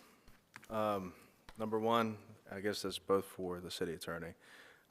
Number one, what is the issue with the individual lease agreements with the vendors? Why could we not do one en masse with a group of folks who are covered by maybe community projects? And then the second question is, what is the real penalty if we continue to operate the farmers market as it had been in the past under the tent? First, to answer your first question, I don't know specifically, other than the terms of the lease, they were uncomfortable signing an actual document as opposed to doing it through a special event application. We thought that by signing it as a lease, then it's the equivalent of when the city leases out other portions of the city property, you know, as we do around the city, the Lagaret Lane building, et cetera. So that was the first part. They just weren't comfortable signing it. They're farmers, they're vendors, they're independent people, small business owners, they just don't want to be signing leases where they feel like might be some liability, even though the liability wasn't going to be any different under the current situation. It's just a form and function thing for them. That's my understanding. And Mr. Gematori can add to that if he has anything on that point. Yeah, primarily, I had to recuse myself from a lot of this because I'm a board member of community projects and also my involvement with the city. So I've sort of handed, we have a chair of the Farmers Market Committee, and so she was handling that piece of it. So I really, Councilman, I couldn't really get involved in it. And then on the second point, so there is an injunction by the judge. We sought a motion to lift the injunction at the circuit court level. It was the same judge that heard the trial. He refused. We're going to have a motion again at the Court of Special Appeals level, again asking the court to stay enforcement of the injunction because the injunction was specifically to the farmers market as a special event, which is held every Saturday from May to September. So there is an express injunction currently, and in terms of the penalty, I guess the court can impose a contempt of court order against the city and whatever that would entail. And I mean, I understand that the formal farmer's market event has the injunction. What about the open air market event? The open air market is not an event. The open air market is a legislative authority under the Express Powers Act. Do we follow what I'm saying? We could create an event. Like what would be the legal ramification if we created a new event, called it something completely different? For that one day? For every Saturday from May through December, and had it from 8 in the morning till 12 or whatever the time may be. Well, I think that's part of the problem. It's the event. It's an event. It's approved, and it's every Saturday from 8 to 11. That was, or 8 to noon, however long it is. That was the problem with the farmers market. But the farmers market was named specifically, as were other events, the Oktoberfest that take place in Hutchins Park. Other events are allowed to continue to take place in Hutchins Park. Not Oktoberfest. That was specifically accepted out. I mean, our position on that, on all of this, by the way, for the public's edification, our position on that is that that was beyond the court's authority to rule on because it prospectively prohibited events, okay? The Oktoberfest was found to be a nuisance, a private nuisance, and therefore all Oktoberfests going forward were canceled, as were all events having amplification. Despite that, and the farmers market was specifically named as well. So we can have any other events under the tent. They can't be for a long period of time, except for the youth sailing school, and they can't have amplification, except for the 4th of July concert. So that's the parameters we're currently under. If we lease the tent space, that I think falls outside of a special event, that's my legal viewpoint, that has not been tested in court, but there's at least the legislative authority for the city to, enact and regulate markets within the city municipal limits. So could a city nonprofit lease the tent space every Saturday morning? We could lease it to a nonprofit, correct. Is Community Projects considered a nonprofit? Yes, it is. Can Community Projects lease the tent and that area from the city for the specified times that would create a similar type of atmosphere as a farmer's market? If the Community Projects Nonprofit Board, which is independent from the city, decided to do so, I believe they can do so legally. Okay, so my question again remains, I don't understand why we're crossing this road here, not to throw a pun in there, but I think, again, that there are better options that would be more suited to the tradition that folks in the city have become accustomed. So I think that those options should be explored and not necessarily this one. I will be voting no. And just to clarify, the Community Projects Board decided not to lease. That was one of the issues. They did not want to sign a lease. Okay, thank you, Councilmember Robertson. Thank you, Ms. Ishak. Any other questions or comments? Okay, this is farmers market application as amended. The amendment takes the approval of the farmers market event for just the months of May and June, instead of through May to December 17th. I'll do a roll call vote on this since there was a lot of discussion, so bear with me.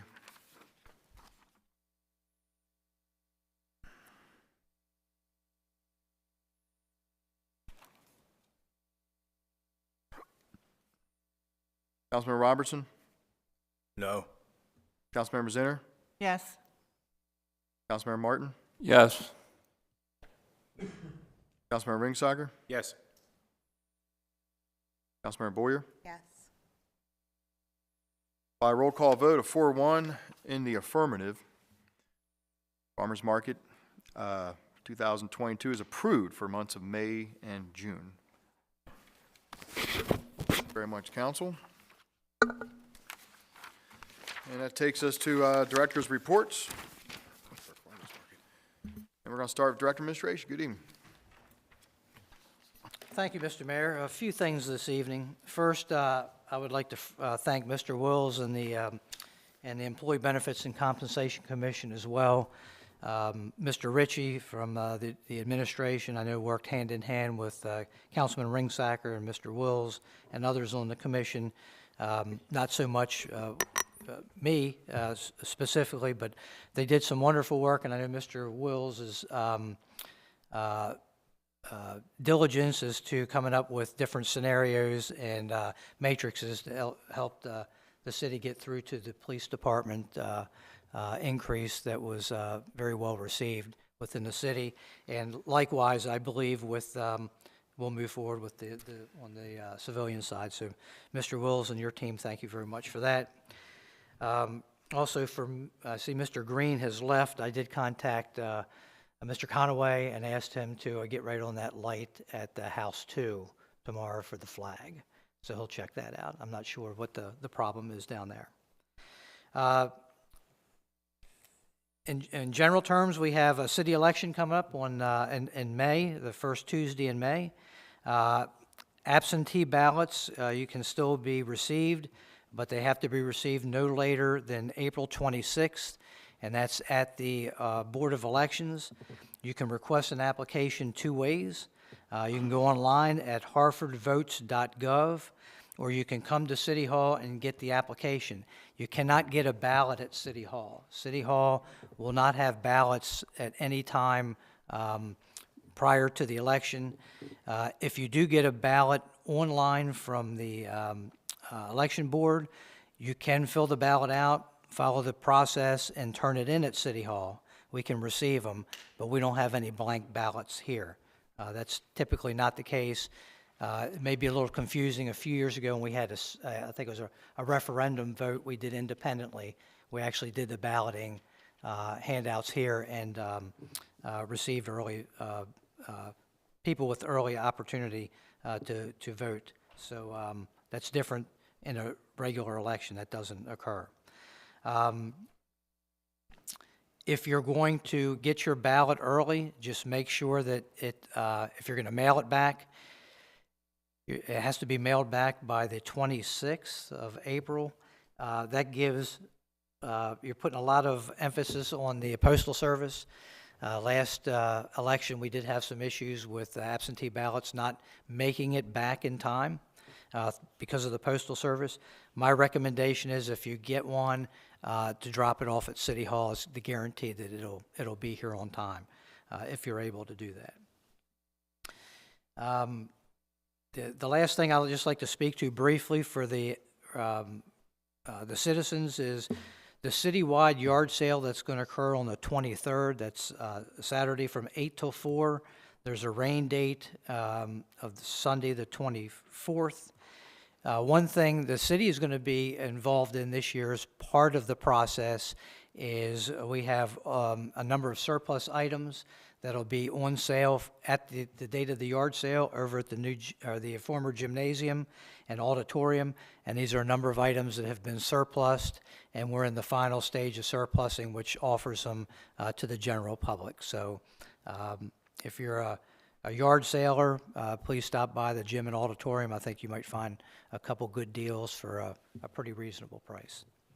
And that's my comments, Mr. Mayor. Thank you very much, Mr. Gambatoria. So we're going to go to Shane Grimm. Good evening, Mr. Grimm. Good evening, Director of Mr. Planning. Mayor. Council and citizens, just wanted to clarify a statement I made at the last council regarding a meeting coming up at the Planning Commission next Monday. The meeting will not be in these council chambers, as there, I believe, is a budget meeting. So we will be moving across the street to the Stars Center, and we'll have some tables and chairs set up there so that we can have our meeting of the Planning Commission. And again, that is this Monday, and that is to review a plan for 1601 Clark Road, which is proposing a subdivision of the Acer property there. It's a roughly 23 acres, I believe. And then they will also be proposing a 168,000 square foot spec warehouse building with an unknown tenant at this time. So again, next Monday, 6:30 p.m. over at the Stars Center.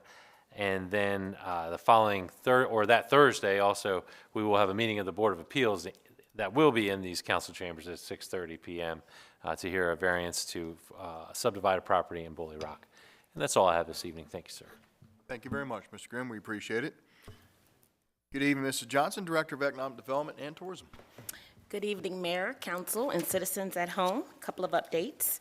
The 2022 Maryland General Assembly legislative session ended on April 11th. The FY23 operating budget included $50 million to provide continued COVID-19 relief to the arts and tourism industries. Economic development and tourism, of course, is in my department. We have an arts and entertainment district, as well as the only visitor center in Havre County, and we will be diligently looking for grant opportunities under this category. The governor's supplemental budget number 4 proposed $700,000 for the Harmerstown Regional Arts Center, located at 115 Market Street. This is a substantial amount of money for a new project in our downtown area. Good news again. The capital budget, Harmerstown also received $100,000 for site improvement, including outdoor pathways. I will be talking about Harmerstown in the near future, as this project is taking off probably more quickly than any of us anticipated, or at least me. So to see this type of funding being put behind this project for something located in our downtown is something that we should be proud of and definitely tracking. In January, the City of Havre was awarded $50,000 in community legacy funding. Thank you for signing the grant agreement today, Mr. Mayor. That is for continued support for the facade and tenant fit-out program. We are encouraging our businesses in the Main Street District to apply for this funding, and we have about 5 in the process. The mayor and council should have received an invitation to a ribbon cutting. It's on April 26th at 11 a.m. The name of the business is Agape Physical Therapy and Sports Rehabilitation Center. It is located in the Harbor Shops Mall on Route 40. This ribbon cutting is being hosted by the Harford County Chamber of Commerce, along with the Venture Access Capital Group. We're glad that they let us know about this ribbon cutting. I intend to attend the ribbon cutting and encouraging all citizens to attend as well. We have First Fridays begins on May 6th, 5 p.m. to 9:30 p.m. in the downtown Historic Main Street District. I would like to personally thank Mr. Bob Green is gone, the Havre de Grace Green Team, for submitting their 2022 strategic plan. The plan helps strengthen our renewal application for our Sustainable Maryland communities. We are working on that application. It's due June 30th. Last but not least, the landing page for the Havre de Grace Business Beat newsletter was added to the economic development page on the city website. The landing page archives all of the newsletters, which we have 2 to date, and there is a subscription to sign up for the newsletter. That is all the information I have for tonight, Mr. Mayor. Thank you very much, Ms. Johnson. Appreciate the update. Thank you. Good evening, Mr. Doherty, Director of Finance. Good evening, Mr. Mayor, Council, citizens. First, let me thank Council for the approval of 2022, 17, and 18, and allow us to bring these projects, one to get started and the other to bring it to closure with the additional external funding. Now to the current financial conditions of the major funds. The general fund is sitting at just under 4.9 million, and it's about $2.3 million ahead of where we thought we'd be at this time, which is very similar to where we were last time. It slowed down from the budget by 18,000, so it's just a smidgen. The biggest factors, the salaries and benefits, is now up to almost 800,000 below budget. It's up 50,000 from the last time we spoke. Real property taxes are 130,000 over budget. They're down 5,000 from a couple of weeks ago when I reported the last time, but again, it's a very small amount. And the capital projects and debt spending is at $2.3 million, and that's up a little over 65,000 from the last time we spoke, and that's the factors that bring it to an $18,000 deficit from the budget compared to what we actually did for the last couple of weeks. Fund 9. Fund 9 is sitting at a balance of just under 90,000. It's increased 825,000 for the year. That's significantly down from what I reported 2 weeks ago. It's down almost 220,000. The operating profit is at 1.2, which is down 180,000 from 2 weeks ago, and it's primarily because this cycle is the smallest cycle of the billing cycles, so it wasn't unexpected. In terms of capital fees, they are unchanged at a little over $3 million, and the bond proceeds we've taken so far is just under $2.3 million, also unchanged. And our capital projects and debt service payments have grown by 35,000 to almost a little over 5.65 million, which again adds to the 183 from operations to bring it to under 220. In terms of the Marina, the fund balance is sitting at just over $300,000. It's a $650,000 decrease year to date. It's up a whopping $800 from what I reported to you 2 weeks ago, and that can be attributed to operating profits of $800 over the last 2 weeks from the Marina. And the capital projects remain unchanged, awaiting the outcome of this Marina budget approval that you guys, so that we can finish that off and make it complete without harming the fund at all. So that's the current condition of the 3 major funds, and I'm happy to answer any questions you may have. Thank you very much, Mr. Doherty. Council, any questions, Mr. Doherty? Thank you, appreciate it. Thank you, sir. Good evening, Mr. Woody, Director of Public Works. Good evening, Mayor and Council. Just 2 items. We will begin our spring flushing of the fire hydrants, so you may notice a decrease in pressure. Your water may be a little off color, but that'll be short term. Obviously, just run it a little bit and it'll clear up, and we'll be finishing that. And then we have completed, with the exception of St. James Terrace, which we're waiting on Baltimore Gas and Electric Company, we've completed the paving projects for this year. And we did we did the Lodge Lane, got a little extra out of it. So we did a couple things that we weren't planning on with a little extra money, but we're just, at this point, just waiting for BG&E to get out, and we'll be completing the projects for the end of the summer. That's all I have, thanks. Thank you very much, Mr. Woody. A couple blocks of Lodge Lane and look good, and Erie Street looks good. Erie Street looks really good. Yeah, so, yeah, thank you. Good evening, Chief. Good evening, Mayor, Council. I just wanted to let everybody know, last week was actually Telecommunicators Week, where our PCOs, our dispatchers are recognized, as well as the dispatchers up at the Department of Emergency Services, also the individual municipalities. But I really wanted to take this time, since we were not in session last week, to really thank our dispatchers. They are an amazing group of people. Just like officers, we're also short a dispatcher, so if anybody wants to apply, we're accepting applications. Got to get that plug in. But they do an amazing job handling phones. They truly handle every single call for service. So not only are they handling calls for service, they're also watching over our officers. They're also working with people who walk into the lobby or drive into the lobby, as it were. But they are phenomenal. They're phenomenal people, and I really do appreciate, and I feel very blessed to work with some really good dispatchers. So I did want to recognize them. The other thing I wanted to mention is the 30th of May, which is next Saturday between 10 and 2, is the National Drug Take Back. So again, clean out your medicine cabinets. If you have any medicines in the kitchen cabinets or anything like that, clean it out, dispose of it properly, just drop it off at our police department, and we will go ahead and dispose it for you. Do not flush it down the commode or down the sinks, because we don't want to ruin our water. And then finally, this coming Saturday between 8 in the morning and 12 noon, the Housing Authority, or most people know it as Somerset Manor, they are doing their annual community cleanup, so we will be there, like I said, between 8 and 12, but anybody, if they want to come out and do some community service, you can join us. It's always a really good time. It's a very good community, and everybody gets out and pitches in. That would be it, sir. Thank you very much, Chief Walter. I appreciate the update. Thank you so much.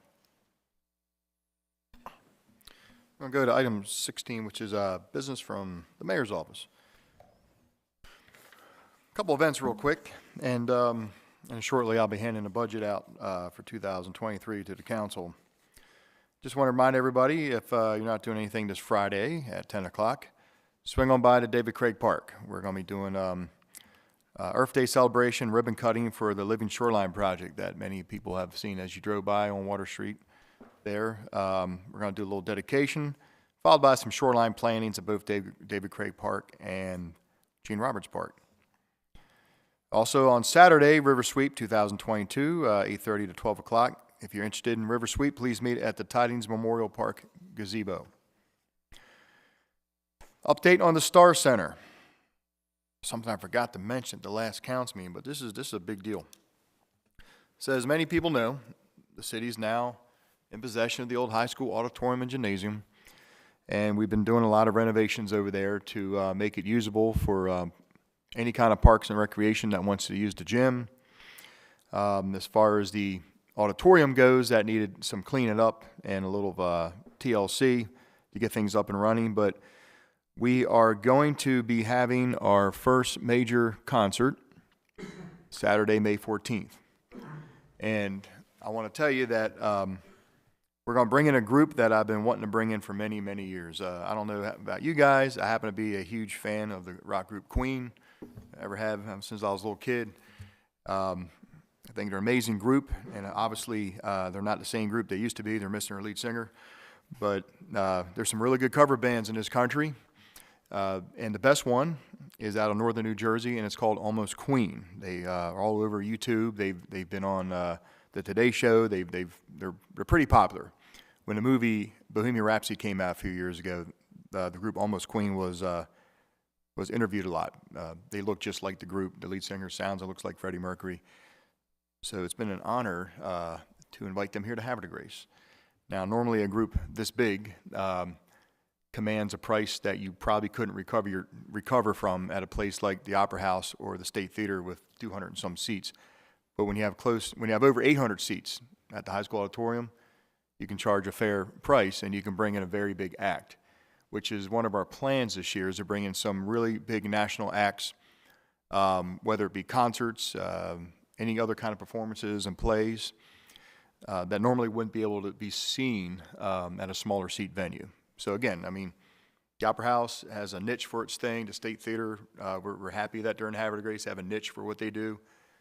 We believe we can bring in some big performances to the auditorium, to the Star Center. Again, the Star Center stands for Sports, Theater, Arts, and Recreation. And every time you drive by it on Congress Avenue, we're making big improvements to it. So Queen, the group Almost Queen, will be playing Saturday, May 14th. Tickets will be available, or tickets are available right now if you go to Eventbrite. There's different prices, anywhere from $49.50 to $39.50, depending on what rows you're on, how close you are to the stage. So you can go to Eventbrite, Explore Havre de Grace Facebook page, on Explore Havre de Grace website, and have links to purchase a ticket. So please come out and celebrate with us as we have our inaugural big national act band come to the State Theater, or not State Theater, Star Center. Thank you very much. I'm sorry, Jared. Anyway, also on May 6th will be our first Fridays. It's on a Friday this year. And no need for me to tell you the date of that. Yeah, so the first Friday in May is going to be our first Friday, and then the next day, Saturday the 7th, at Concord Point Park from 1 o'clock to 8 o'clock is our Defenders Day weekend, which, as you know, several years ago, Council approved a resolution declaring the first weekend in May to be a city holiday, a municipal holiday, because that is the traditional weekend that usually encompasses May 3rd. And May 3rd, if you know your Havre Grace history, is when we were attacked by the British in 1813.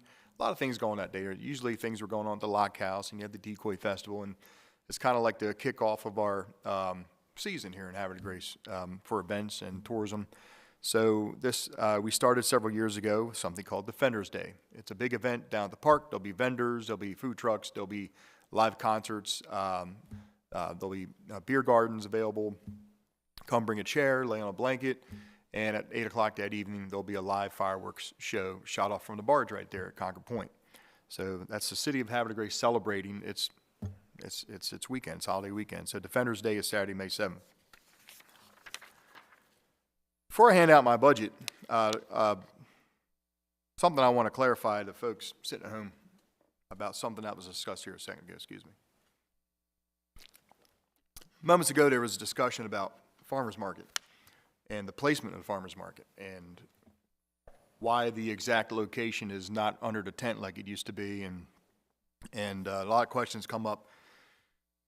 You know, for the last couple of years, there's been some sound bites going on about a lawsuit and the city being engaged in litigation and things like that. So just for everybody's clarification, let me give you the executive summary of where we've gone in the last, I guess it's been 5 years now. Well, actually, it goes back to the 1990s. Let me start in the 1990s.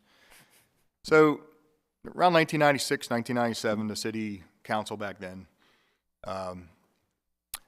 put Hutchins Park in part of its comprehensive plan to be used as a festival park. Our city leaders at the time, 25 years ago, decided that Hutchins Park, being on the water, could be used for a festival park, a place that people can gather, an economic engine for downtown, and the city put it in its comprehensive plan, and there's even maps, artist rendition maps here in City Hall going back that long ago with like pictures of tents and everything in Hutchins Park. But we all know mostly Hutchins Park was sat quiet for many years, the late 90s, 2000s. The Lantern Queen went out of Hutchins Park. People fished out of Hutchins Park. And even though Hutchins Park wasn't used by a lot of people, it was still a park. And even though behind the Hutchins Park sign there's parking spots, it doesn't matter if it's grass or asphalt, it's still a city park for people to use. And in 2008, the city council incorporated Hutchins Park into its arts and entertainment envelope. So the city council in 2008 actually recognized the importance of putting Hutchins Park as part of its arts and entertainment venue to complement the rest of the city. And our arts and entertainment designation isn't something we just gift ourselves. It's actually granted to us by the state of Maryland, recognized by the state of Maryland. So when I became mayor, one of the things I wanted to do was use, and the council at the time supported this idea too, was use Hutchins Park for more than just a parking lot for fishermen. It's a beautiful park. It's on the water. It's half grass, half parking lot, has bathrooms.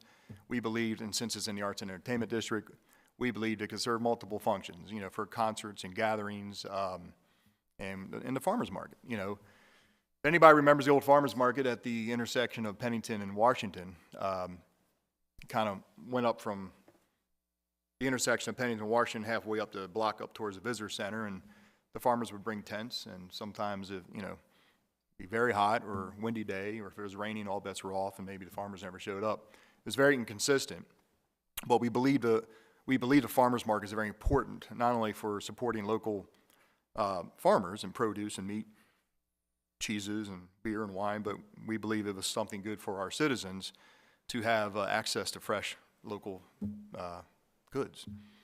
So we bought a tent and we put it down at Hutchins Park, and we moved the farmers market down to Hutchins Park, where immediately it's seemed to be very successful. A lot of people could walk the farmers market down there, and And it became established, and a lot more farmers came down, and farmers liked it. But now we all know there's a neighbor that lives in Marina that owns a cement house. They didn't like the tent. They didn't like all the events that were going on down there. And so they sued. They sued the city in April of 2017. And Ms. Ishak, do you remember the exact reasons of the lawsuit? Peaceful enjoyment, or the tent was in the way, or something? Could you? Yeah, there were 4 claims. The 2 that relate to the particular events from a nuisance. It was a public nuisance claim that hosting events, putting the tent up and hosting events in and of itself was a public nuisance. And then there were private nuisance claims involving noise and access to the property, that the events blocked that. And then there were 2 other, so those were the 2 nuisance claims. There were 2 other contract claims that involved the neighbor to the north of the park, and they were little different claims, but mostly involving access as well. Thank you, Ms. Ishak. Thanks for clarifying that. So these were the things that the city were being sued for. Now, to back up, okay, I mean, when I was on council for 7 years, from 2008 to 2015, before I became mayor, you couldn't put a fence, an awning, a deck, anywhere on city property without it coming to the city council for approval. How that driveway got into Hutchins Park still remains mystery and folklore around City Hall till this day, because I never saw it come to the council. But they got a driveway into Hutchins Park. Guess that's how things were back then. So, the city had to live with the fact that we had to guarantee them access to their house. But they wanted a tent to come down, and they didn't want all the events going on, even though they live in a marina with chainsaws and sanders and grinders going off all day long. But anyway, so we went to court. The court case finally came to fruition last July 2021, and largely they lost their case, and the city can still keep the tent up. And, you know, we can still do things down at Hutchins Park. But the problem is, the judge, in our opinion, and it was stated earlier by Ms. Ishak, we don't think the jurisdiction of the judge was proper. I mean, if the judge says, well, no matter what, you got to owe the Pencils access to their house, we get that. We anticipated that. It's not a big problem. But then the judge was telling us what events we could have. You can have the 4th of July concert, but you can't have a farmer's market. You can have the sailing camp, but you can't have the Oktoberfest. Well, we believe that's up to the people to decide who you elect on council to decide what events you can have at a park. We still believe that. And that's what the city has done the city's appealing this to the Maryland Court of Appeals. And we're very confident we'll win. So, but in the time being, the court said you can't have farmers markets at Hutchins Park, down under the tent. Even though it was zoned many, many, many years for such an activity before they built their house there. Think about if you moved to Ocean City and bought a house right on 2nd Street on the boardwalk. And you didn't want anybody hanging out on the boardwalk because it's too loud. Same thing. The citizens of Havre de Grace own Hutchins Park. Hutchins Park was there for a reason, to be used for enjoyment, for concerts, for commerce, for markets, for gatherings. That's the issue here. So, judge says we can't have farmers market under the tent of Hutchins Park. We'll move it slightly to the entrance of Hutchins Park until we'll work something out. But I think everyone was owed an explanation, because I'm sure people are sitting at home thinking, what's going on here with all this Hutchins Park stuff? You know, why are they moving it? Why isn't it under the tent? Why can't we have it there?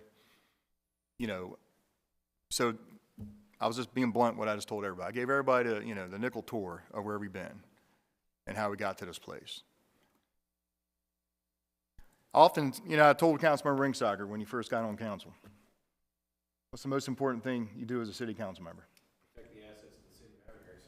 Protect the assets of the city of Havre de Grace. Protect the taxpayers' assets, because every single time there are people trying to take it away, whether it's developers or people with their own special interests. Public property is public property. Every square inch of a piece of land on the water that can be used for public enjoyment, whether it's to sit and read a book, to walk your dog, to fish with your grandkids, that is public property. And people will always try to take that. That's one of the most important things this government does, is protect taxpayers' property. I also want people to know that. It's one of our biggest jobs. There's always people out there trying to take it from us. With that said, thank you for your time. And now I want to call upon Mr. Doherty to issue everybody brand new binders.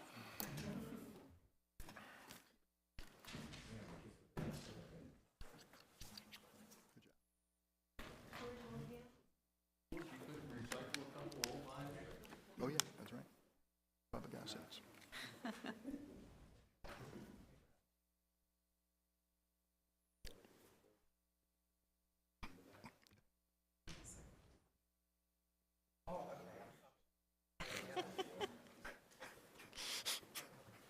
Got a new color this year, huh?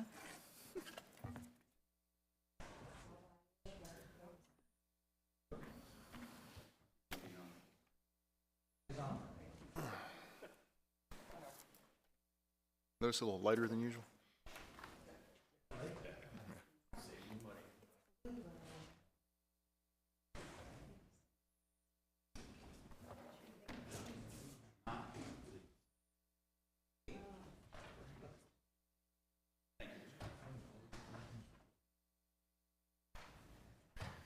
Council, in your hands, thank you, Mr. Doherty, by the way, for passing this out. Council, in your hands is my 2023 preliminary budget. Please indulge me 5 minutes as I read this into the record for citizens at home that would like to hear the rationale behind this budget. Citizens of Havre, Grace, honorable council members, enclosed is my preliminary budget for fiscal 2023 for your consideration. I am continuing to emphasize spending on city infrastructure. The city was awarded $13.8 million from the federal government under the American Rescue Plan Act, also known as ARPA, in late fiscal year 2021. We've received half of the funds in the current fiscal year and will receive the remainder in fiscal year 2023. The city anticipates spending $3.8 million in the current fiscal year and an additional $9 million in the upcoming budget, and the remaining $1 million before the 2026 deadline set in the legislation. The city was also well on its way to using the $9.7 million of bond proceeds that we borrowed in the current fiscal year for water and sewer infrastructure rehabilitation. As previously approved by the citizens, we expect to fully use the proceeds and anticipate obtaining the remaining $5.3 million over the upcoming and following years. In particular, I'm excited by two projects that will be cornerstones for our continued improvement: the downtown restoration and resiliency, and the Star Center renovation. I am proposing to invest $7.8 million to address overdue infrastructure requirements and restore our historic downtown to better enable thriving social and economic engagement for the benefit of citizens and merchants. Additionally, I'm continuing our investment in water delivery and sales to the city of Aberdeen, which I expect to complete in fiscal year 2023. The city of Havre Grace continues to attract new residents as an increasingly desirable community.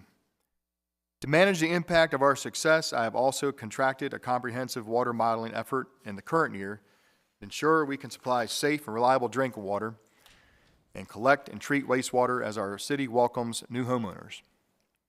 The fiscal 2023 water and sewer capital projects include over $3.7 million towards that goal.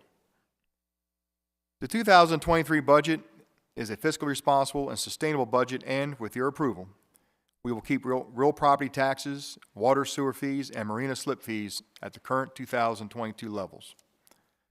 Our 2023 budget reflects our commitment to make Havre Grace the most desired place in Hartford County, and in my view, the entire region to live, work, and enjoy. For the General Fund 1, the General Fund 1 is expected to begin the fiscal year with a $2.4 million surplus. Expenditures and fund transfers are projected to exceed revenues by this amount, leaving the General Fund 1 balanced at year end, as required by our charter. Budgeted revenues are expected to be $16.1 million in fiscal year 2023, a $2.3 million decrease over the current year projected revenues, primarily due to the $2.4 million decrease in anticipated state fund grants. As noted last year, these 2022 grants were targeted for development of the Water Street Living Shoreline, as well as the city's commitment towards the improvement of the Chesapeake Bay water quality through remediation of our stormwater impact along the waterfront. These grants were carried forward from fiscal 2021 because final approval was delayed by the pandemic. The Maryland State Department of Taxation and Assessment estimates the net assessable real estate property tax base for Havre de Grace will increase by $33.3 million for 2023. SDAT is suggesting the tax rate be reduced from 56.5 cents to 55.35 cents to keep real property tax revenues constant, also known as the constant yield.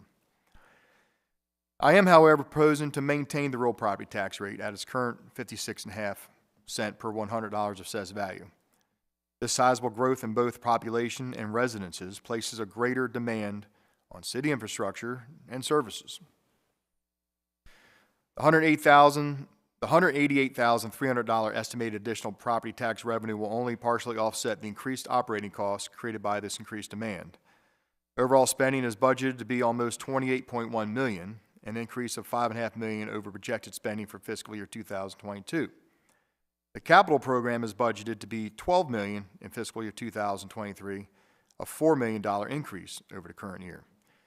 Most of the increases can be attributed to ARPA-funded projects totaling $7.9 million.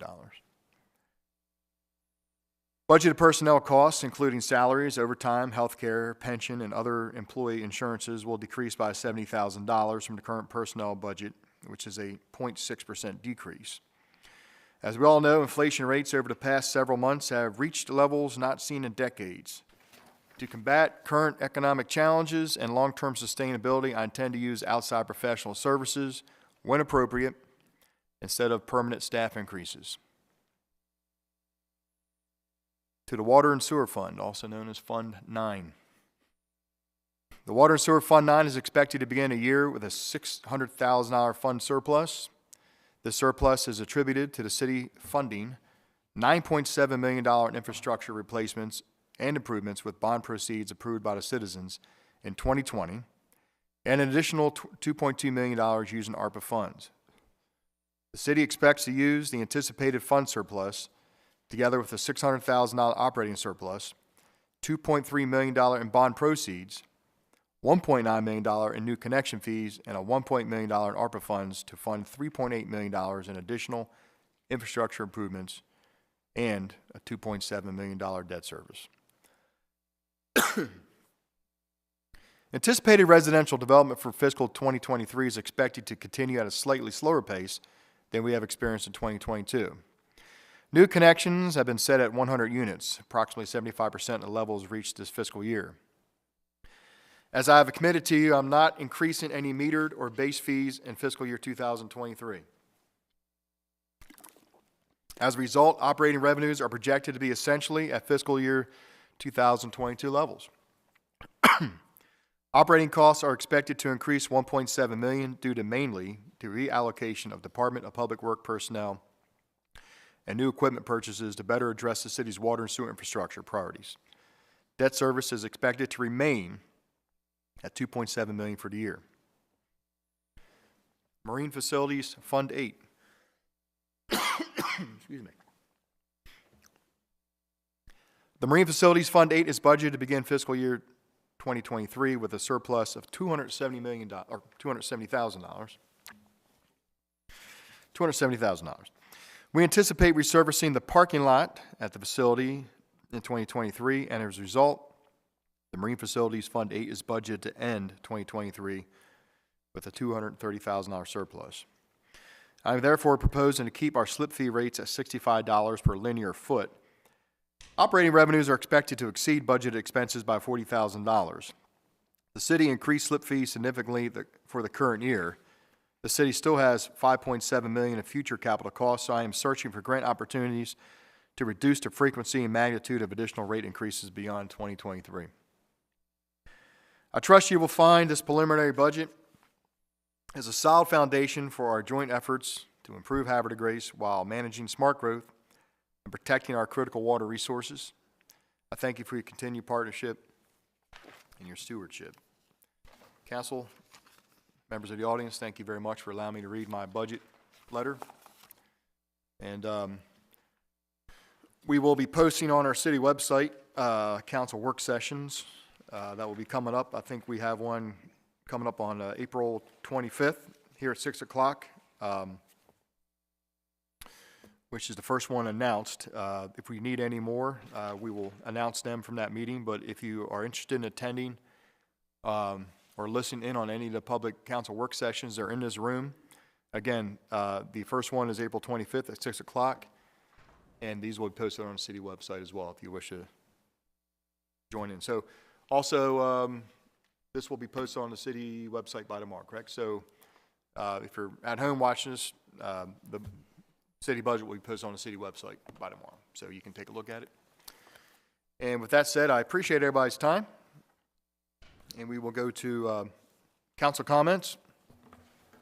And we're going to start with Councilmember Zinner. Thank you, Mr. Mayor, council, citizens. First thing I want to mention is, and I talked about it 2 weeks ago, the Arts Commission has decided for this month only to move their meeting from the fourth Tuesday till tomorrow night.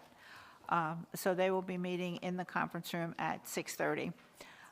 Next on my list is May is National Historic Preservation Month, and the Historic Preservation Commission has placed flyers in the Visitor Center highlighting the 61 historic properties that have been given preservation awards since the year 2000, for the purpose of a self-directed walking tour for residents and visitors alike to see these special historic homes. They are private properties, so we would ask everybody to respect the privacy of the homeowners, but you'll have a guide to see these particular properties as you walk along the streets in Havre de Grace. The other thing is I recently joined the board of the Chesapeake Heritage Conservancy, and that's the nonprofit for the Martha Lewis. And they are conducting their first fundraiser on May 19th at the Vandiver Inn to support the restoration work for the Martha Lewis, and they continue to go to the Maryland Historic Society for funding of grants for things like rigging and sails, and also the mast that they're creating at this point. Lastly, I want to talk about the Sir Optimus scholarships. The deadline was April the 4th, and I want to thank the school counselors who encouraged their senior girls to apply for the scholarships. We had 48 applications, but we only have 6 scholarships to award. I also want to thank the teachers who submitted referrals for all of these young women, and the fact that they probably write out many, many of these letters each year to support these all students who want to move on to higher education. When you see the quality of these young women, it's really heartening. Of the 48 applications, approximately 20 had 4.0 GPAs. We had girls who are interested in going to community college and then on to a 4-year college, and girls that are been accepted at Harvard, Yale, and MIT. So when you see the quality of the applications that we get and the quality of the students in Harford County, and we also take applications from Cecil County, it's really encouraging to see the goals that they have set for themselves. Many plan to go on to advanced degrees, whether in medicine, biomedical engineering, just any number of occupations. And I'm really encouraged for the future of our communities when I see these fine young women working towards these high goals for themselves and all the community service and activities that they participate in currently to apply for these scholarships and to meet some of the criteria. So congratulations to everyone who submitted an application, and I'm sorry we don't have 48 scholarships to award, we only have 6, but I'll be looking forward to meeting them at the next Sir Optimus meeting, the second Tuesday of May. Thank you. Thank you very much, Councilmember Zinner. Good evening, Councilmember Robertson. Good evening, Mr. Mayor, city staff, ladies and gentlemen here and at home. Excuse me. A couple quick updates. Number one, Budget and Finance Committee will be meeting here tomorrow, April 19th at 4 p.m. I think we can just meet in here like we have before. It's semi-convenient. Economic Development Advisory Board will be meeting Wednesday, April 20th at 4 p.m. Also here, correct? All right. Youth Commission will be meeting Wednesday, the 27th at 7 p.m., large conference room. And I think that that's it, Mr. Mayor. Thank you very much, Councilmember Robertson. Good evening, Councilmember Martin. Good evening, Mr. Mayor, council members, staff, those in attendance here in the audience and those at home. April 23rd is a very busy day for everyone. Joseph L. Davis Post 47 American Legion Riders is sponsoring a poker run. The registration is 9 a.m. with a kickstand up at 10 a.m. Come join the ride and visit some of the adjoining American Legion posts. But you went to the yard sale, you went to the cleanup, you went to opening day of baseball, and you have something else you want to do, J.D. Wills and Joker's Wild will be playing at the American Legion after the poker run, and they will have food and beverage available, so come on out and have a good time. Note from MML, the HUR pass, which is the highway user revenue, which is great for us. It increases our current level of funding, which is 2%, to 2.4%, and it goes all the way up over the next several years to fiscal year 28 to a level of 3%. It then will roll back to a level of 2.4%, but that's still not bad because years ago when they canceled it on us, they went from 0.4% or took us down from 0.256 to 4.4%. So we're getting some money back. George, Tim, it'll be nice to see the money coming in for our paving projects as well. CP, you're not here. Havre Grace boys lacrosse won big, 19-7 against Fairfax. Boys baseball won 12-10 over Hartford Tech. Girls softball had a loss against Elkton, 6-5. It was a close game, with Havre Grace leading into the 7th when Elkton rallied to tie the game. Elkton was able to push across the winning run in the top of the 9th with a 2-out RBI single. In the track and field, Havre Grace boys won the 4x100 relay and the girls the sprint medley. And finally, our feel-good moment. Anybody has read or looked around, Alexandra Allie James was returned to Havre Grace lacrosse after 3 hip surgeries. She scored over her 2.5+ year career, 71 goals, 31 assists. She currently carries a 4.7 GPA in Havre Grace Biomedical Magnet program here in our school. And even better, she will be attending Division I and playing lacrosse at Garner-Webb University in the fall. Warrior proud, Grace on top. Thank you, Mr. Mayor. Thank you, Councilmember Martin. CP, be proud.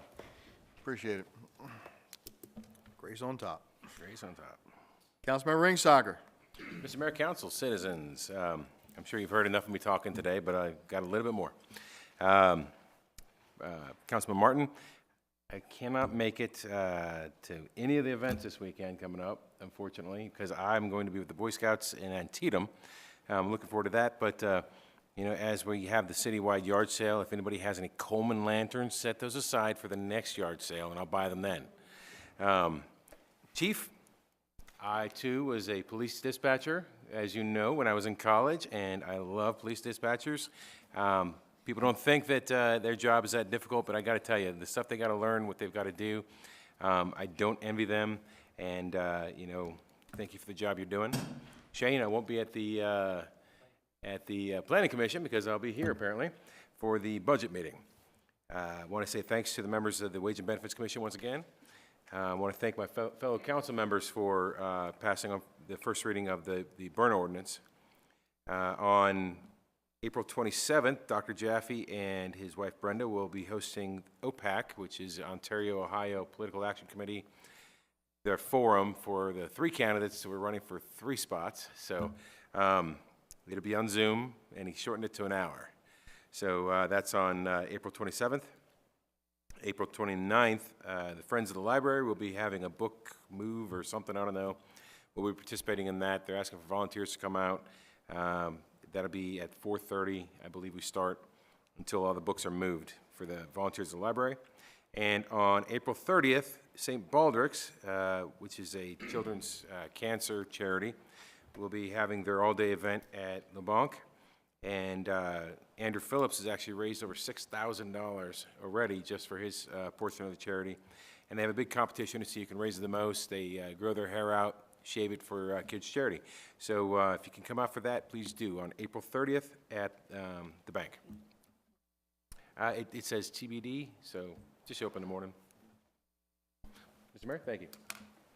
Thank you very much, Councilmember Ringsager. Good evening, Councilmember Boyer. Proud to bring up the rear on this one. Cultural Exchange Commission on tomorrow, the 19th, 7 p.m. Zoom. The link is available through the city website. The Green Team will have a board meeting on the 21st, and they will be discussing their 3-year vision on what the organization will do. So if you know of, if there's anything within the community that you'd really like to see done, please approach one of the board members to bring up the issue. And I'm looking forward to Earth Day. In one of my past jobs, I was in charge of Army Earth Day across the world, literally. And every year I really enjoy sitting on this side of having to organize things and not having to be in charge of everything. So I look forward to it. Thank you. Thank you very much, Councilmember Boyer. Okay, so we're on item 18, adjournment. Do I have a motion to adjourn? So moved. Motion by Councilmember Martin, second by Councilmember Boyer. All those in favor say aye. Aye. All opposed say nay. Motion to adjourn carries 5-0 in the affirmative. The time is now 9:23. Thank you very much, everybody. Have a good evening, and we'll see you in 2 weeks. What'd you